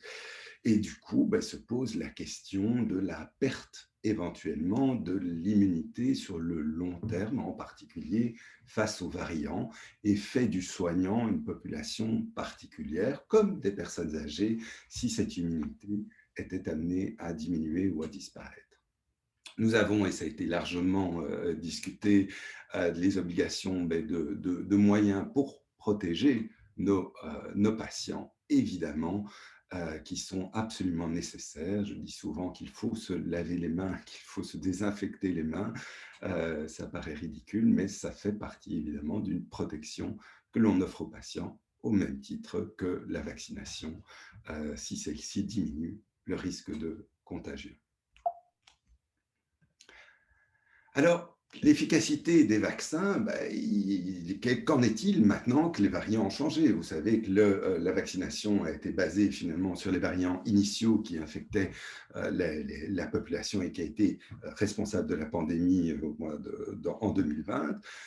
Ces variants ont changé, mais qu'en est-il de la protection? Et c'est ce que ce tableau essaye de vous montrer dans cet article publié dans Nature Medicine, où vous avez deux périodes qui sont reprises. La première période du mois de décembre 2020 jusqu'en mai 2021, où la souche principale circulante est la souche alpha, et vous avez là, à partir du 17 mai 2021, une souche, la souche delta, qui remplace cette ancienne souche quasi majoritairement. Vous voyez que les vaccins offrent déjà une protection contre l'infection rapidement après la première dose, avec une protection semblable pour la souche alpha entre le vaccin AstraZeneca et le Pfizer lorsque nous avions reçu une première dose. Une vaccination, par contre, déjà moins efficace pour la première dose d'AstraZeneca lorsqu'on est face à une souche delta. Heureusement, lorsque l'on reçoit la seconde dose de vaccin, l'efficacité remonte relativement avec l'AstraZeneca, mais reste néanmoins inférieure à la protection offerte par le vaccin BioNTech de Pfizer, les données pour Moderna n'étant pas disponibles dans cet article. Vous voyez également que ne pas être vacciné, mais être positif et avoir fait la maladie offre également un certain degré de protection dans cet article inférieur à ce que l'on voit dans par rapport à la vaccination. Il est également important de noter que malgré les infections qui peuvent arriver lorsque l'on est vacciné, vous gardez une protection aussi contre des hautes charges virales avec la vaccination et contre les symptômes. C'est évidemment important par rapport aux éventuels arrêts de travail et arrêts de travail prolongés. Alors, le vaccin permet-il de ne pas être contagieux? Parce qu'on parlait évidemment de la protection de nos patients et du devoir finalement de mettre tout en œuvre pour prodiguer des soins qui soient de qualité en diminuant au maximum le risque de transmission du vaccin. Eh bien, vous voyez que malheureusement, en fonction des périodes, et vous avez les 3 périodes, la première période où c'est le variant alpha, la deuxième où il s'agit du variant delta, au début de sa progression, et puis lorsqu'il a totalement remplacé le variant alpha après le 14 juin 2021, vous voyez que malheureusement, eh bien, on voit que la proportion de personnes et le taux, le CT, c'est-à-dire en fait la rapidité avec laquelle vous mettez en évidence le virus dans les sécrétations respiratoires lors d'une PCR en temps réel, eh bien, donc c'est un reflet de la charge virale qui est présente au niveau du frottis nasal, nasopharyngé. Vous voyez que malheureusement, ce CT diminue, donc la charge virale est probablement plus élevée avec le variant Delta que ce que c'était avec le variant Alpha, et ce, malgré la vaccination, la proportion de personnes ayant des charges virales élevées étant plus élevée à partir du mois de juillet 2021. Il ne faut pas surinterpréter ce genre de résultats. La chose la plus importante, c'est que le vaccin garde une efficacité et une protection contre l'infection. Donc oui, on peut être infecté et avoir des charges virales élevées, mais malgré tout, la proportion de gens qui s'infecteront dans cette étude publiée dans le Lancet montre qu'on garde une efficacité importante face aux variants Delta également. Cette efficacité est sur l'infection en général, mais elle chute au cours du temps et chute plus vite pour le vaccin Pfizer après 2 doses que pour le vaccin AstraZeneca, où vous voyez que les courbes ont tendance à se rejoindre. En fonction de l'âge, vous avez une chute de la protection qui est moins importante pour les personnes jeunes, c'est-à-dire de moins de 35 ans. Dans cette étude, ils n'ont pas pu étudier les personnes de plus de 65 ans. C'est une étude de suivi prospectif en Angleterre, et donc ils n'ont fait qu'un deuxième groupe de 35 à 64 ans, où vous voyez que la protection chute plus rapidement. Elle est déjà moins haute au départ et elle chute plus rapidement contre les nouvelles infections au cours du temps. Cette infection, cette chute de la protection existe également pour le Chadox, donc le vaccin d'AstraZeneca pour les personnes les plus âgées. De la même manière, avoir des comorbidités est un facteur défavorable, mais par contre, et c'est ce panneau ici que vous voyez qui est particulièrement intéressant, qui montre que le fait d'avoir eu une infection préalable à la vaccination est un facteur protecteur qui permet de garder sur la durée une meilleure protection quant aux infections subséquentes. Donc ici, on se retrouve en fait dans une situation où les personnes ont été vaccinées une première fois et reçoivent ensuite leurs 2 doses de vaccination, et on mesure le taux de protection 14 jours après la seconde dose. C'est en fait un modèle qui peut représenter, donc ici en rouge, il n'y a pas d'infection au préalable avec le vaccin de Pfizer. En vert, il y a eu une infection préalable avec le Pfizer. Vous voyez qu'il y a une différence assez importante. Ceci représente une sorte d'expérience naturelle par rapport à la 3e dose. encore mieux, finalement, et ça a été publié au mois de septembre dans le New England, c'est d'avoir survécu au SARS-CoV-1 et de se faire vacciner. Alors pourquoi encore mieux?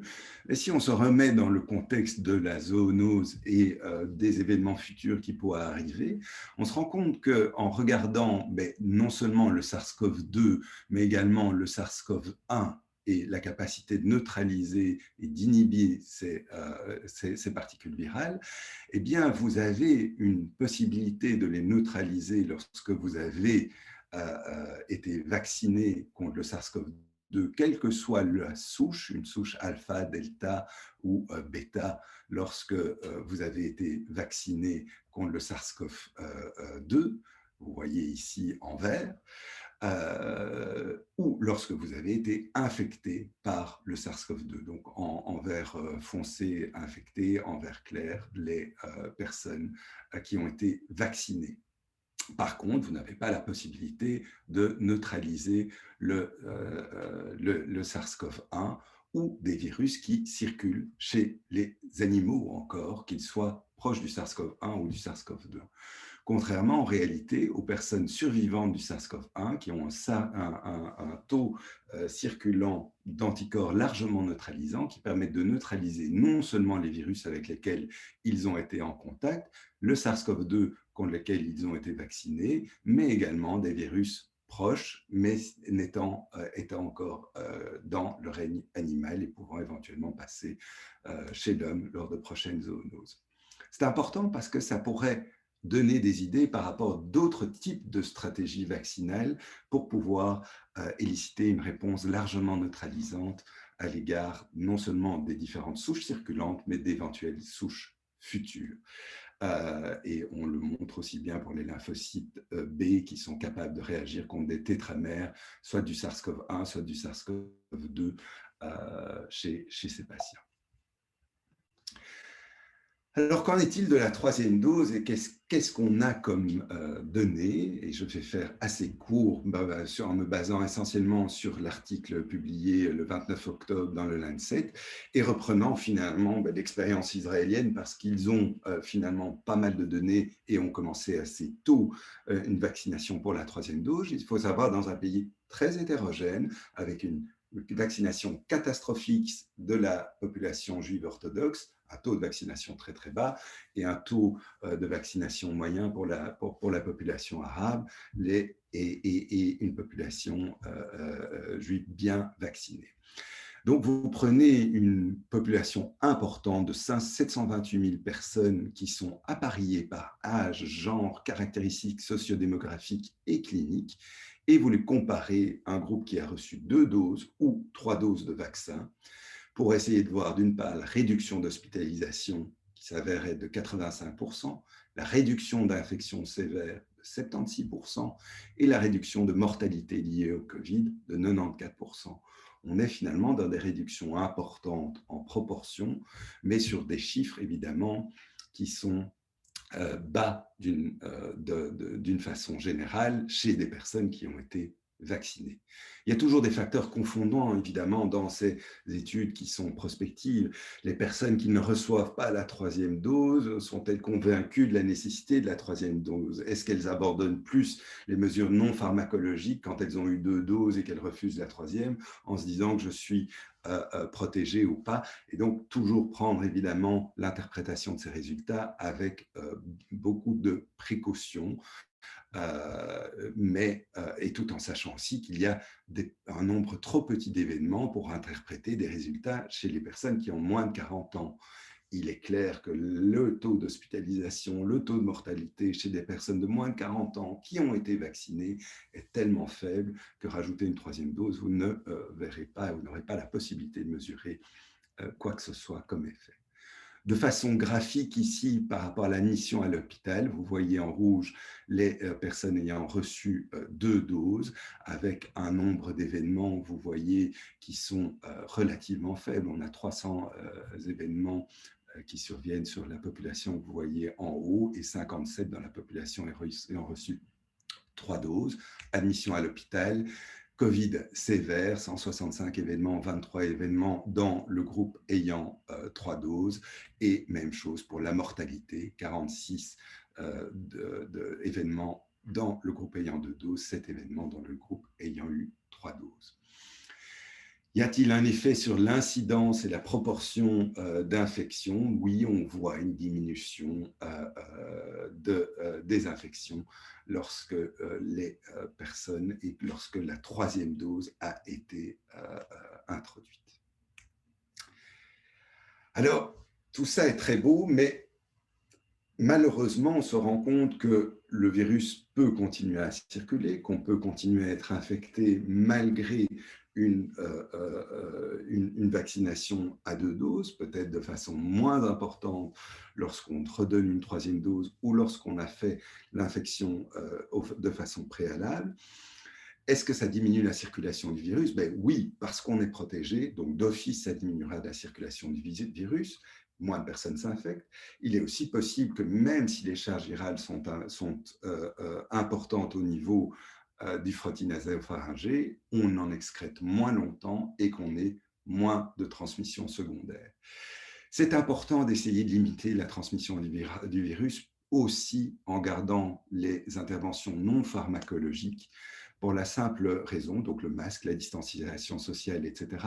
Parce que plus le virus circule, plus théoriquement, vous aurez une probabilité d'échappement vaccinal qui arrivera rapidement ou d'échappement thérapeutique. Le molnupiravir arrive, les anticorps monoclonaux arrivent. Nous avons des cas d'échappement aux anticorps monoclonaux lorsque l'infection devient chronique chez des patients immunodéprimés, des personnes qui excrètent le virus pendant plusieurs mois et qui échappe au traitement.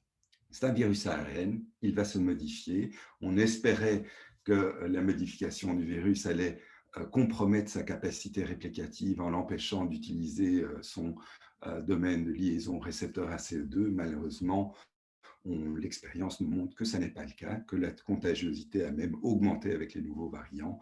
Et donc, l'inquiétude peut être justifiée, l'urgence au contrôle et à l'augmentation, surtout des premières et des 2e doses, est essentielle. Et ne perdons pas de vue la possibilité que la 3e dose, en tout cas, nous protège mieux également. Alors, la conclusion, j'aurais aimé vous montrer comme conclusion l'avis du Conseil supérieur de la santé par rapport à la 3e dose recommandée pour le personnel soignant. Je n'ai pas réussi à le trouver. Mais par contre, il y a l'avis concernant aussi la 3e dose pour les personnes âgées et immunodéprimées, chez qui le Conseil supérieur de la santé a remis un avis qui était favorable. J'espère ne pas avoir été trop long et je suis là, si vous le voulez, pour répondre à toutes vos questions. Merci, merci Jean-Christophe. Bon, ton exposé va bien entendu alimenter également une série de questions complémentaires, en particulier pour les... tu as souligné qu'il était difficile de mettre en évidence un gain d'une 3e dose, en tout cas actuellement par rapport aux couches plus jeunes. Et donc dans les soignants, il y a des couches plus jeunes aussi. Mais d'un autre côté, pour rebondir sur une partie des interventions de Michel Dupuis, il y a également le rôle de protection qui est un rôle important. Donc, si on met tout ça ensemble, on pourrait se dire que probablement la priorité serait de convaincre les 10% d'irréductibles, voire d'imposer la vaccination pour toute l'argumentation qui a été développée.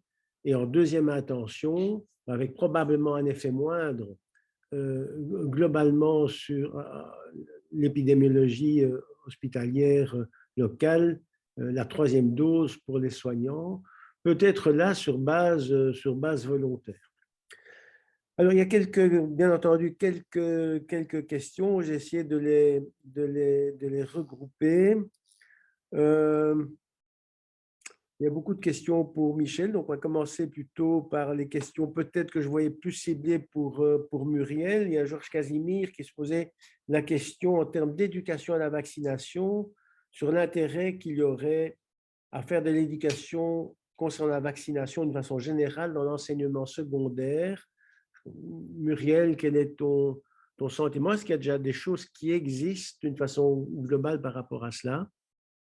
Alors, le département Infosciences de l'ULB a créé, donc je les ai aidés à le faire, un programme d'information pour les écoles, surtout les secondaires, et puis qui est suivi par une discussion, une réponse aux questions. Donc, il y a toujours un immunologiste. On a fait déjà plusieurs dizaines de séances. C'est assez impressionnant, comme les questions sont d'ailleurs très bonnes. Et on voit qu'il y a un intérêt majeur. Donc, en 5e secondaire, il y a un cours sur la vaccination, déjà de toute façon, mais en plus, on est en train d'élargir ces séances d'information et oui, je pense que c'est extrêmement utile. Ça ne fait aucun doute que ça les intéresse scientifiquement, mais aussi pour ceux qui se posent des questions sur les effets secondaires, etc. Et je pense qu'on pourrait élargir à plus d'écoles, plus de classes et peut-être on nous a demandé de maintenant faire pour les secondaires inférieurs aussi. Donc oui, je suis tout à fait d'accord avec toi. Oui. Je pense d'ailleurs que cette crise peut donner beaucoup d'idées par rapport à l'enseignement dans le secondaire. Je pense que la signification du doute, de l'incertitude, du lien de causalité entre événements, etc., sont des notions que des jeunes de 16, 17, 18 ans sont à même de comprendre et qui paraissent vraiment importants pour l'éducation de la société en général. Plusieurs questions par rapport au taux d'anticorps, donc dans la décision vis-à-vis de la 3e dose. En préparation à cette matinée, on avait évoqué avec toi, Muriel, et Jean-Christophe notamment, et Jean hier. Alors, qu'en est-il? Alors, bien sûr, il n'y a pas que les anticorps, il y a tout le volet cellulaire. Moi, je reconnais que je suis en dehors des recommandations et ça me paraît m'aider, en tout cas, c'est peut-être plus de l'émotionnel que du rationnel d'être plus rassuré quand des patients ont des taux de plus de 400 dans nos unités. Et donc, je me dis, bon, peut-être la 3e dose n'est pas si indispensable maintenant. Mais il y a plusieurs questions là-dessus. Alors, Jean-Christophe, puis Muriel, quid de la détermination des anticorps? Donc, là, par rapport à la détermination des anticorps, je pense qu'il faut essayer de recadrer le débat en se disant, nous avons clairement besoin d'un marqueur de protection. Quel est le marqueur de protection qui sera utilisable en routine clinique pour nous dire, en effet, l'immunité est suffisamment basse que pour pouvoir préconiser une 3e dose ou une revaccination ou un rappel dans 10 ans peut-être, on n'en sait encore rien. Et ce corrélat de protection, ben, c'est ce qui nous manque cruellement, mais il y a plein de labos qui y travaillent et je suis assez confiant sur le fait que nous l'aurons réellement dans les mois qui viennent parce que des équipes essayent de le développer. Se dire qu'on a, avec les multiples tests sérologiques qui sont faits dans des labos différents, qui parfois ne te donnent que des résultats de nucléocapsides, où tu ne sais pas du tout s'il y a des anti-S qui sont présents, ou au contraire des anti-S, mais tu ne sais pas quelle est la méthodologie derrière, ou s'il y a des anticorps neutralisants, on ne peut pas donner de recommandations de façon générale aux soignants et aux médecins qui devraient dire à leurs patients, ben, il est bien protégé ou pas. On ne peut pas parce que c'est sûrement variable d'un test à l'autre et du type d'anticorps qui est mesuré sur ces différents tests. Muriel? Je veux simplement rajouter qu'effectivement, il y a un autre mécanisme immunologique de protection qui sont les lymphocytes T tueurs qui jouent manifestement un rôle important et qui est beaucoup plus difficile à tester puisqu'il faut mettre les cellules en culture, etc. Et que donc, comme il n'y a pas que les anticorps, c'est difficile d'avoir un corrélat de protection parce que des articles ont montré que les lymphocytes T jouent un rôle majeur peut-être assez tôt dans l'infection. Enfin, ce n'est pas encore tout à fait clair tout ça. Et alors, effectivement, comme tu dis, il y a le type d'anticorps qui est important. Les dimères d'IgA au niveau mucosal sont importants. Je ne sais pas si c'est facile à tester ou pas. Je ne sais pas si c'est fait d'une façon classique, mais c'est quand même aussi une question. C'est donc plus compliqué que juste de doser les anticorps sériques, je veux dire. Alors, il y a une sous-question là qui vient d'arriver. À partir du moment où on serait dans le même labo, de voir la diminution du taux d'anticorps dans le même type de dosage, etc. Est-ce que ça pourrait aider? On n'a pas de réponse. Hein. Moi, je n'oserais pas donner la moindre réponse. Non. Enfin, je me dis qu'à un moment donné, ce type-là de données, qu'elles soient négatives ou positives, ça va devoir quand même sortir dans la littérature, parce qu'il n'y a pas que nous qui transgressons en demandant les anticorps quand même à nos patients. Et donc, malheureusement, ça devrait se faire dans le cadre de véritables études. Alors, pour la 3e dose, une des propositions, c'est pourquoi pas une 3e dose sur base volontaire dans la population générale, en pensant notamment à des situations particulières de certains pays qui pourraient demander l'accès au territoire sans quarantaine, pour autant qu'il y ait une 3e dose chez des personnes qui auraient eu la 2e dose au-delà de 6 mois, et donc de permettre cette 3e dose sur base volontaire. Jean-Christophe? Alors, c'est clair que à l'heure actuelle, elle devra de toute façon être sur base volontaire. Je pense que c'est une chose, mais permettre d'y avoir accès Oui. gratuitement en se disant oui, on montre qu'il y a une diminution de l'infection et il y a des données qui montrent qu'il y a une diminution des événements comme la mortalité, l'hospitalisation, j'aimerais y avoir accès. Il faut aussi pouvoir avoir une information correcte par rapport à la safety, comme toujours, à la sécurité vaccinale. Vous savez qu'il y a eu malgré tout des discussions par rapport à l'incidence de myocardite qui peuvent survenir avec le vaccin Pfizer, qui restent des événements extrêmement rares, y compris lors de l'administration de la 3e dose en Israël, mais qui ont été des événements observés. Et donc, très important, évidemment, si c'est sur base volontaire, c'est sur une base aussi éclairée par rapport au risque d'effets secondaires. Il n'y a pas de mal à vivre dans un environnement où on prend un certain risque. Quand je bois de l'eau, je prends un risque et il est d'autant plus grand que je bois mon verre d'eau en Guinée-Conakry qu'à Bruxelles. Eh bien, par rapport à ces effets secondaires, je vais peut-être relancer Michel. J'avais été frappé dans une des dernières dias de Muriel sur les conditions nécessaires à prendre la décision de rendre obligatoire un vaccin. Donc, c'était le premier panneau First Step. Et donc, il était mis parmi ces conditions, innocuité des vaccins comme condition nécessaire permettant de rendre la vaccination obligatoire. Alors, Michel, est-ce que tu penses qu'on est dans de telles conditions, puisque, bon, les effets secondaires de ce vaccin, on en parle beaucoup. J'ai à mon corps défendant participé à une émission, à un film mardi passé où il y avait, le sujet était effets secondaires, le truc était vraiment extrêmement mal tourné parce qu'on y assistait vraiment beaucoup trop. Qu'est-ce que tu en penses, Michel, par rapport à cette question? Peut-être 2 choses. C'est que je pense qu'on n'est pas dans ces conditions-là. Mais au fond, ce n'est pas un problème parce que ces conditions qui sont présentées sont typiquement des conditions de modèle et pas des conditions de réalité. L'éthique, c'est jamais qu'une prise de risque, par définition. Et donc, il est absolument certain que notre information, pour parler en sens de consentement éclairé, c'est-à-dire d'avoir reçu de l'information, on voit bien comment cette information, elle a évolué, elle s'est accrue depuis un an, et ça n'est pas fini. Ça signifie qu'on ne prend plus le même risque aujourd'hui qu'il y a 6 mois. C'est assez clair. Et la question, c'est moins d'avoir une efficacité absolue, une sécurité absolue, que de se dire qu'il y a un risque proportionné. Ça me paraît beaucoup plus honnête. Et là, on retrouve un langage d'investisseur, donc ça n'a rien de nouveau, de naïf, et de dire on peut faire des engagements, des investissements qui sont plus ou moins risqués. Et c'est d'ailleurs ce qu'on vous apprend et ce que vous apprenez en permanence en clinique, parce qu'après tout, vous êtes très, très bien placé pour savoir que de toute façon, il y a toujours des effets indésirables dans les choses que vous allez faire, mais vous allez parfois prendre des risques très supérieurs à la moyenne pour un patient qui se trouve dans une situation exceptionnelle. Pour le redire encore autrement, je ne crois pas du tout qu'aujourd'hui, il faille avoir un discours faussement sécurisé sur le safety des produits qu'on propose. Il faut avoir un discours scientifique.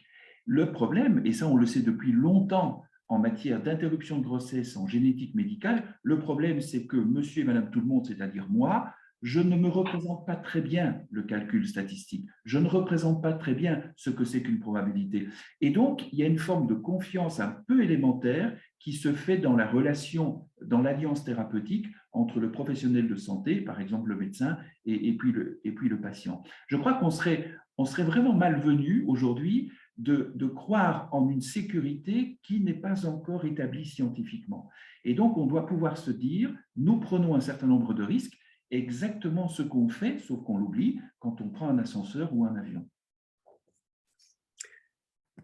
Alors, il y avait une autre question, je pense, qui pouvait être adressée et qui portait sur les arguments religieux contre la vaccination. Je pense qu'il faut peut-être décliner cette affirmation peut-être en fonction des religions. Je rappellerai que le grand rabbin de Bruxelles a dit justement que c'était dans les prescrits de la religion et donc il n'y avait rien qui s'opposait. Est-ce que tu peux peut-être faire une remarque plus générale ou spécifique en fonction du type de religion?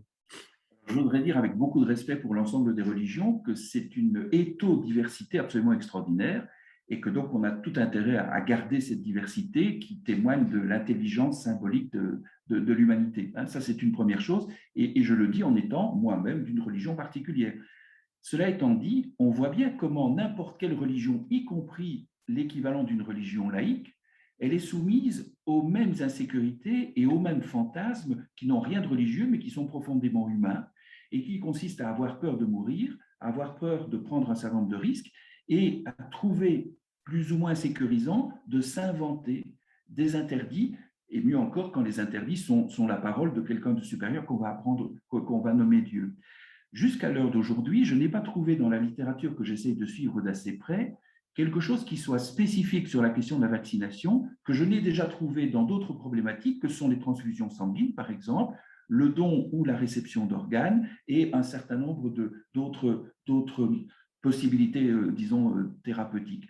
Donc, j'ai envie de dire que ici, sur la question de la vaccination, je vais le dire de façon tout petit peu polémique, mais vous ne m'en voudrez pas, je trouve que nous manquons d'imagination parce que c'est toujours les mêmes éléments qui reviennent. Remarquez que s'il existe une religion des antivax, j'ai le sentiment qu'aujourd'hui, les antivax sont beaucoup plus créatifs en matière de fantasmes et de modèles que les traditions religieuses. Dernier petit mot, je prends conscience que la plupart des religions ont leurs influenceurs, et que, comme dans d'autres sphères de la société, ces influenceurs, ils ont une responsabilité vraiment très, très importante. Cela étant, de nouveau, je pense qu'une religion, ça n'existe pas en dehors d'une condition sociale. Il suffit de penser à des situations que je connais bien au cœur de grandes villes, dans nos pays et en France, où on voit bien des communautés qu'on va nommer religieuses pour faire vite, mais en réalité, ce sont des communautés à la fois sociales, culturelles, religieuses, parfois même économiques, et c'est là qu'il faut trouver des moyens de communication et d'information. Et là, je crois que c'est vraiment le travail des soignants de première ligne. Je pense aux libéraux, je pense aux maisons médicales, aux gens qui sont vraiment des travailleurs au plus près des patients. Si je peux rajouter, regardez en Israël, finalement, la population juive tout venant est très bien vaccinée. La population juive orthodoxe est une catastrophe. Donc, c'est bien au-delà du religieux, mais en effet du microcosme dans lequel on vit. Alors, il y avait une question provocatrice, mais qui alimente probablement des discussions autour de la table du café du commerce, encore que le fait qu'il faut y entrer maintenant avec un pass sanitaire est un biais par rapport à cette discussion, et qui portait sur est-ce que les non-vaccinés ne devraient-ils pas payer leur hospitalisation? Alors, Jean-Christophe puis Michel. Moi je ne mets pas de préservatif, je dois payer mes antiviraux, je bois une bière, je dois payer ma greffe de foie, je fume une clope, je n'ai pas droit à mon traitement machimio. Notre rôle est de traiter toutes les personnes qui en ont besoin, quelle qu'ait été leur décision, de leur mode de vie, etc., sans juger et avec bienveillance. Non, on ne refuse pas de les traiter, mais ils assument leur écart. Mais je pense que tu as répondu. Je ne sais pas si Michel veut ajouter quelque chose. La réponse était assez claire, je pense, de Jean-Christophe. Ah ben, elle est magnifique, la réponse de Jean-Christophe. Ça n'empêche que nous savons très bien que si je suis candidat à une greffe, par exemple hépatique pour prendre un truc un peu caricatural, mon histoire personnelle, elle va jouer évidemment dans la sélection. Et je vois venir depuis quelques jours, vous le sentez aussi dans la presse, je crois, un débat qui va devenir très important, qui est le débat des gens qui ont un programme, une intervention chirurgicale programmée, par exemple, et qui sont reportés. Ça a été accepté, peut-être acceptable dans les premiers temps de l'épidémie, et on voit bien pourquoi, parce que peut-être il n'y avait pas encore la vaccination, il fallait le temps de l'installer. Maintenant qu'elle est disponible, est-ce que vous allez, vous, les médecins, est-ce que vous allez pouvoir continuer à arbitrer de cette manière-là en reportant des gens dont on saura peut-être que leur qualité de survie, elle est largement supérieure à ces patients Covid qui entrent chez vous. Et donc, tôt ou tard, ce que tu viens de rappeler, Jean-Christophe, et qui est vraiment le manifeste de la médecine éclairée, vraiment tout à fait remarquable, je pense que, comme dans d'autres sociétés depuis longtemps, chez nous aussi, la question va devoir se poser et vous aurez à justifier ce qui actuellement semble aller de soi, je vais trop vite, ce report de programmes opératoires ou thérapeutiques qui vont devoir être arbitrés. Et là, je crois que la question de la sélection et des raisons, ce n'est plus une question de financement, hein, mais ça va revenir. Et je pense qu'on pourrait s'y attendre. Il y a eu un paquet de questions par rapport aux anticorps, etc., avec quelque part un manque de réponse. Et encore une question sur est-ce qu'il faut avoir une attitude différentielle par rapport à ceux qui ont eu l'AstraZeneca vis-à-vis de ceux qui ont eu les vaccins ARNA messager. D'ailleurs, la réponse a été donnée. Je pense que la troisième dose, c'était plutôt 4 mois après l'AstraZeneca et 6 mois après les vaccins ARN. Alors, une question, mais là, qui est clairement du domaine de l'éthique. Personnel soignant, prenons un médecin vacciné, mais on a répété actuellement sans troisième dose, on est dans une situation avec la circulation du virus où on n'est pas à l'abri et qui serait à risque en particulier, peut-il refuser de prendre en charge des patients non vaccinés? Donc, on prend un cas de figure d'un soignant âgé et qui serait amené à prendre en charge quelqu'un qui n'est pas vacciné. Est-ce qu'il peut refuser cette prise en charge d'Hippocrate à nos jours? Michel, tu as la parole. C'est une magnifique question que je ne me souviens pas d'avoir lue, ni dans la version réactualisée du Code de déontologie médicale, ni de façon générale. Parce que probablement qu'il y a une attitude pragmatique qui prévaut chez vous.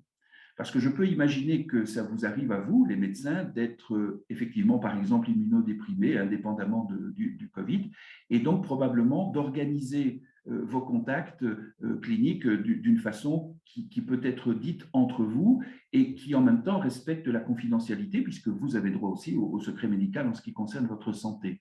La problématique du refus de soins accordés à tel type de patient, elle est très problématique.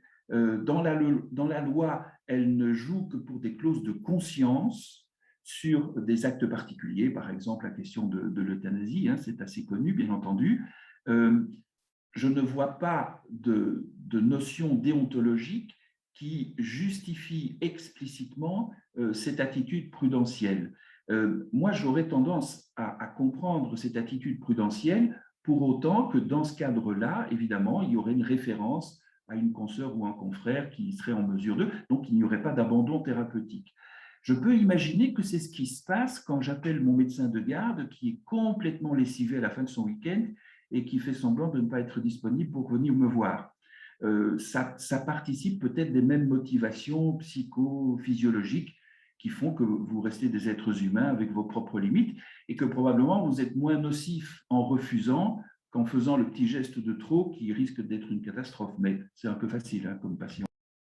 Je peux rajouter encore une toute petite chose, c'est que nous avons des rares patients avec ces infections chroniques. Croyez-moi que c'est extrêmement difficile. J'ai ma PCR extrêmement positive et j'ai besoin d'autres soins parce que ça fait 2 mois que je suis porteur du virus. Je suis en ambulatoire qu'est-ce que je fais? Où je vais? Je dois aller voir mon gastro-entérologue, mon dentiste, etc. Je dois aller chez le coiffeur, je dois faire ceci. Ben non, je ne peux pas, je dois rester en isolement. On est dans une situation qui va concerner un tout petit nombre de personnes, mais des personnes qui potentiellement pourront avoir des résistances, etc.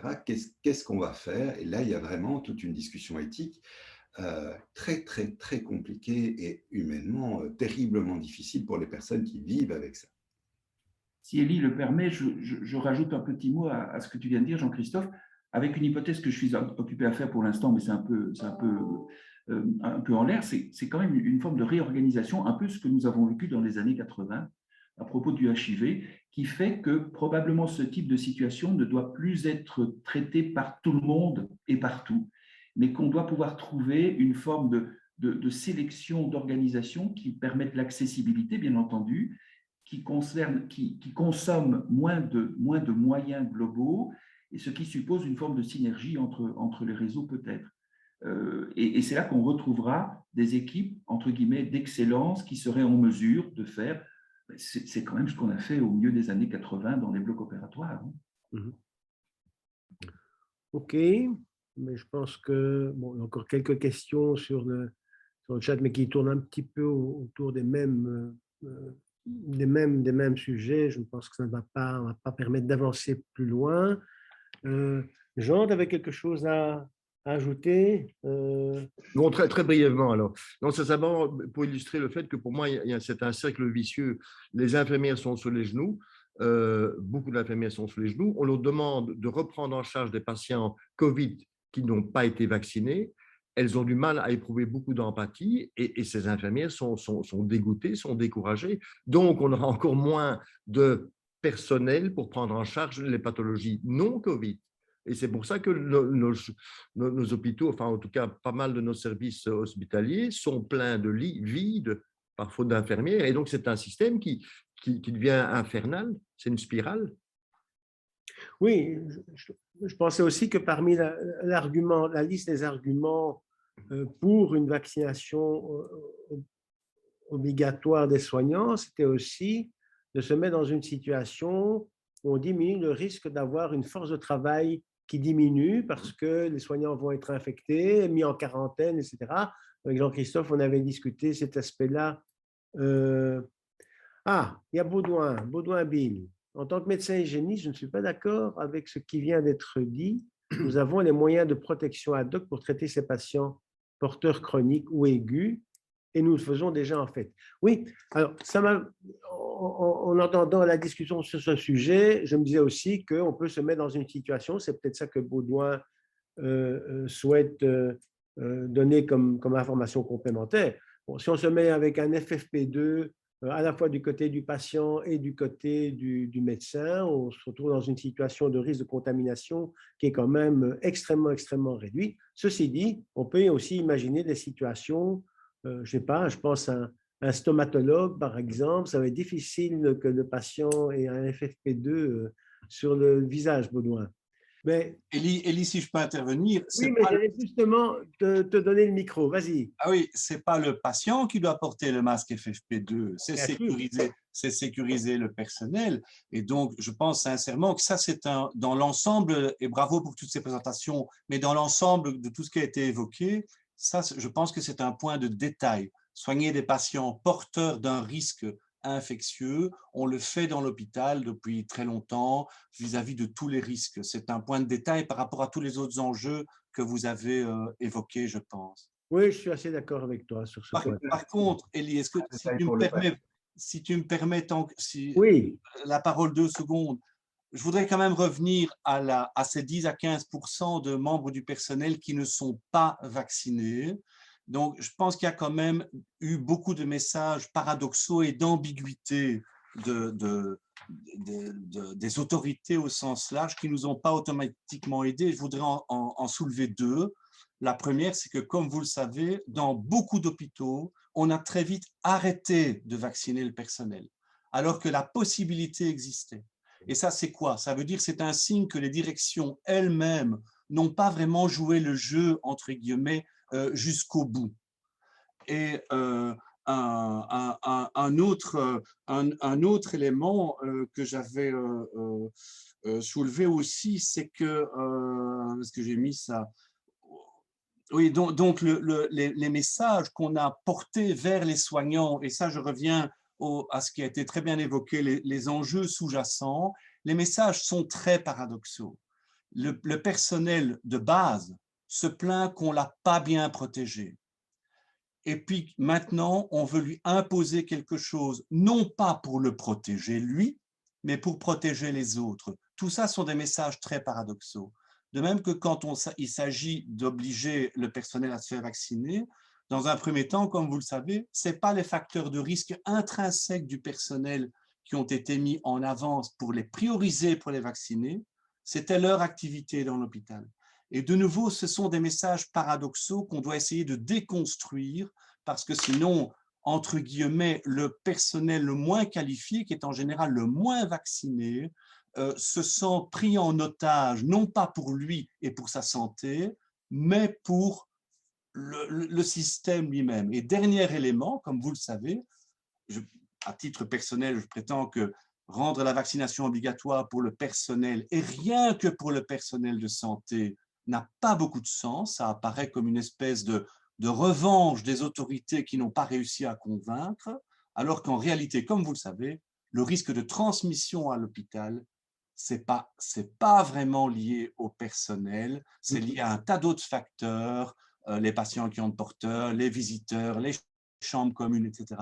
Et donc, on est là dans des messages très paradoxaux qui sont difficiles à manipuler. Et l'obligation vaccinale est un message paradoxal supplémentaire qui vient, je trouve, rendre le débat un peu confus. Voilà, j'ai profité que tu m'avais donné la parole. Oui, non, mais écoute, c'est bien. Je pense que ce que tu dis est très exact, mais tout dépend un peu à quelle phase on s'est retrouvé. Mais tu te souviens qu'on avait fait une carte blanche demandant la vaccination des soignants pour qu'elle soit priorisée, parce que finalement, elle n'avait pas été priorisée. Et à ce moment-là, la demande de vaccination des soignants était clairement pour les protéger, parce qu'ils n'avaient pas été protégés, ils n'avaient pas eu de matériel, etc.